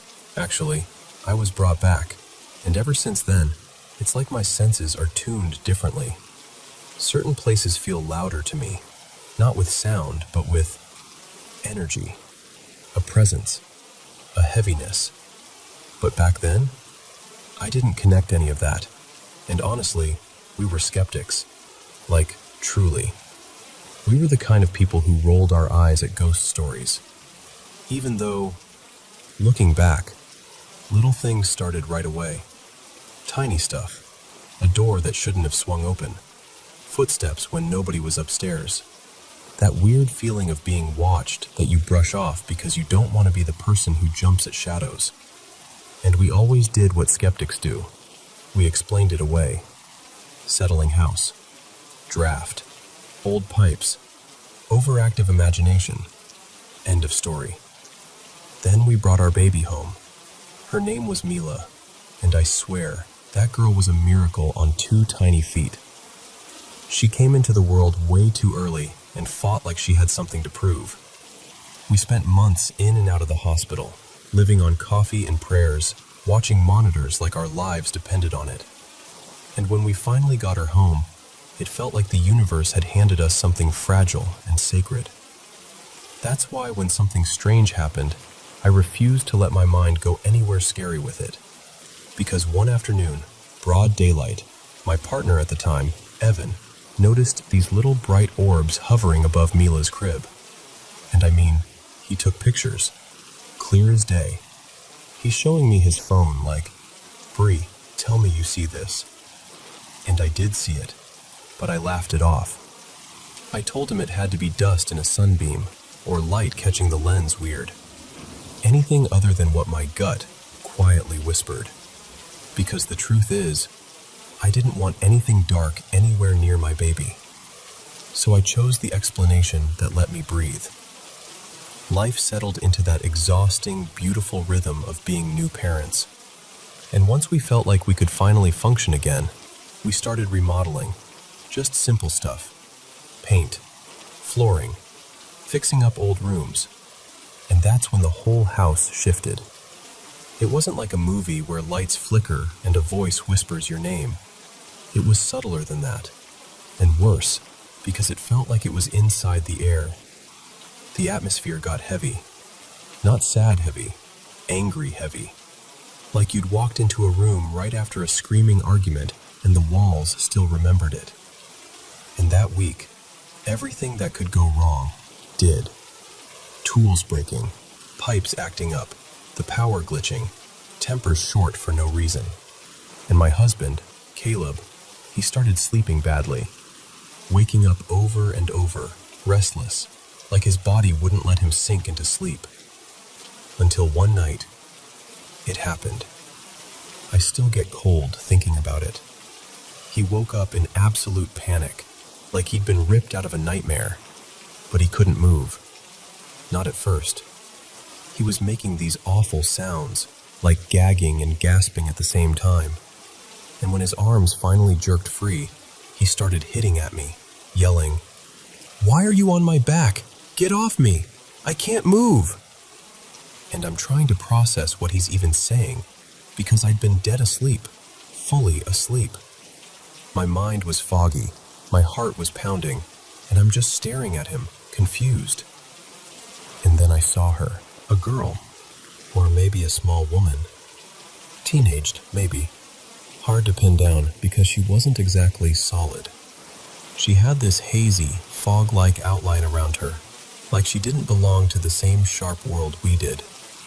The best way I can describe it is, she looked like she was in grayscale, like an old black and white film dropped into our full-color bedroom.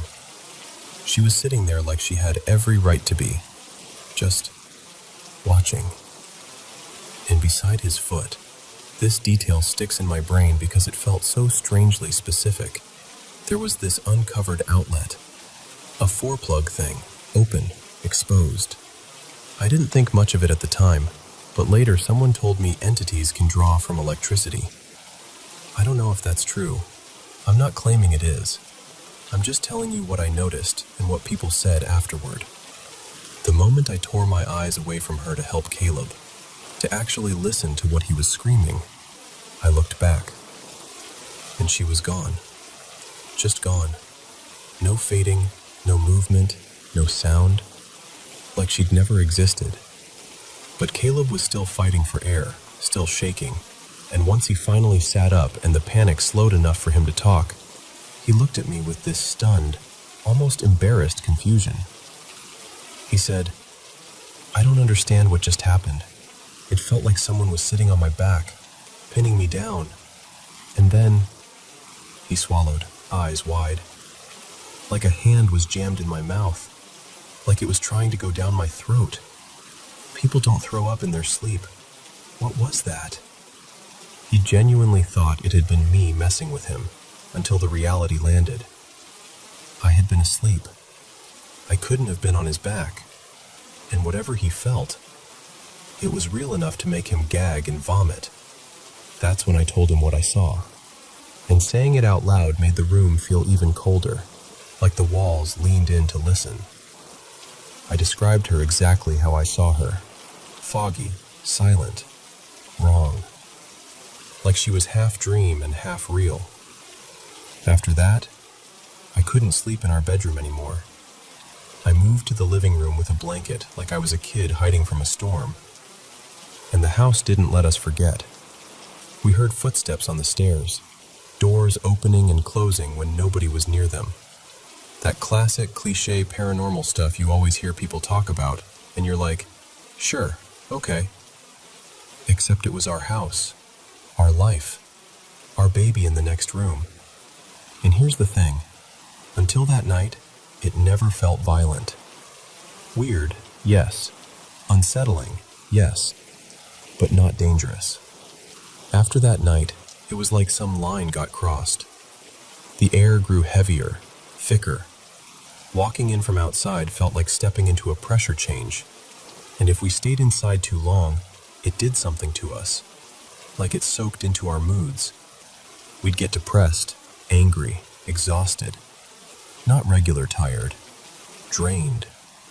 Like something was taking everything good out of you and replacing it with its own bleak weight.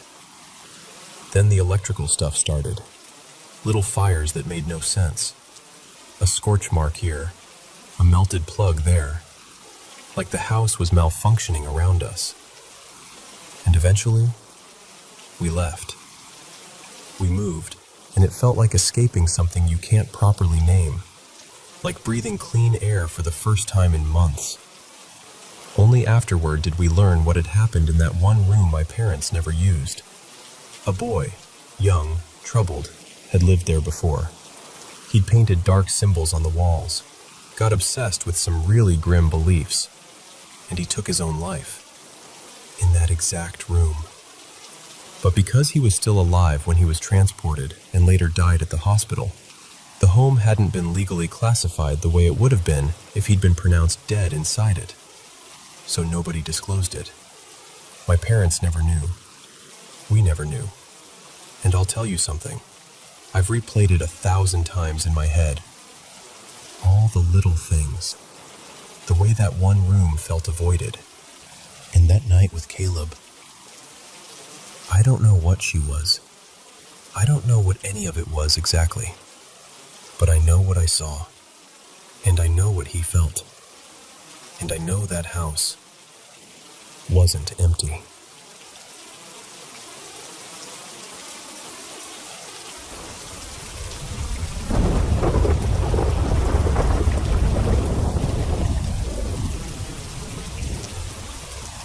So, I'm the kind of person who really tries to rule things out before I start whispering the word paranormal, like it's a diagnosis. I'm not out here looking for ghosts. Honestly, I don't know enough about electrical stuff to confidently explain what's been happening in my house, and it's starting to feel a little too consistent to shrug off. It started small. We have these fake tea lights, battery ones, with a tiny switch on the bottom. Super simple. They sit in these chunky little ceramic holders, kind of like ornate sugar skull style. So once they're in there, they don't get bumped unless one of us actually picks them up. At first, I had switched them off, and later I'd noticed they were back on again. And I'll admit, my first thought was, oh, okay, that was probably Miles, my partner. He's the type to absent-mindedly do something and genuinely not remember. So I figured it was just one of those moments. No big deal. But then I saw it. Not in a dramatic movie way, just I'm sitting there, the TV off, the room calm, me on the couch messing around on my phone, and one of the tea lights just clicks itself on, like it decided it was time. So I start troubleshooting, right? Like, okay, vibrations. We have a big dog, Juno, and she can shake the entire universe just by flopping down on the floor. And we used to have this touch-activated pumpkin decoration on the TV stand that would turn on if she walked past it, because the slightest nudge would set it off.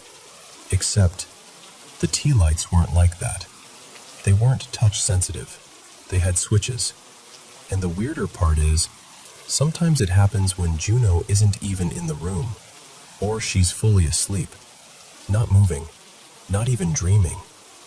And when I pick the tea light up to check, the switch is fully flipped to on. That's what gets me, because it's not like the light is glitching. It's like the switch itself is changing position, which makes absolutely no sense. Then I bought this tiny tabletop Christmas tree, battery-powered, and it turns on with a press button. You press it once, it lights up, and you can cycle through different modes: twinkle, fade, flash, whatever. And after you go through all the settings, it turns off again at the end of the loop. That tree is on the other side of the room, not near the tea lights, not near the TV stand, not near anything that could easily explain it. And that has started turning itself on too. Not only turning on, sometimes it pops on already set to the exact mode I like, which isn't the first setting. You'd have to click through a couple to get there. So it's not just doing some default wake up thing. It's like it's picking the one I used last on its own. And on top of that, we have a TV that has been turning itself on in the middle of the night for years. Since I first bought it, back when I lived in a totally different house. I've woken up to go to the bathroom and walked into the living room to find the TV on like it's been patiently waiting for me. No timer, No consistent time. Sometimes it's 1 a.m., sometimes 3:30, sometimes closer to dawn. Just on. For the longest time, I told myself it was probably someone nearby with a universal remote. Like maybe a neighbor accidentally turning it on. Except it's happened in 2 different houses now, and I'm starting to run out of ways to dismiss it without stretching. So I'm sitting here trying to be reasonable, asking myself, is this all connected? Is it just coincidence? Is it multiple boring explanations that just feel spooky because they're piling up? Stuff goes missing. Like, genuinely missing. And then it shows up later, in places that make no sense. In rooms we barely use. In spots neither of us would put it. And sure, I get it. People are forgetful. In life is messy. But it's happening often enough now that it's starting to feel pointed. And Juno, my bigger dog, sometimes growls at the back room like there's something in there she doesn't trust. She'll stand between me and that doorway like she's on duty, especially if I'm in the kitchen at night, because the kitchen's connected to that area. It's not playful growling either. It's that low, serious warning sound that makes you instinctively go quiet. And then there are the noises. Little weird ones. Whispery ones. The kind that make you pause and go, "Did you hear that?"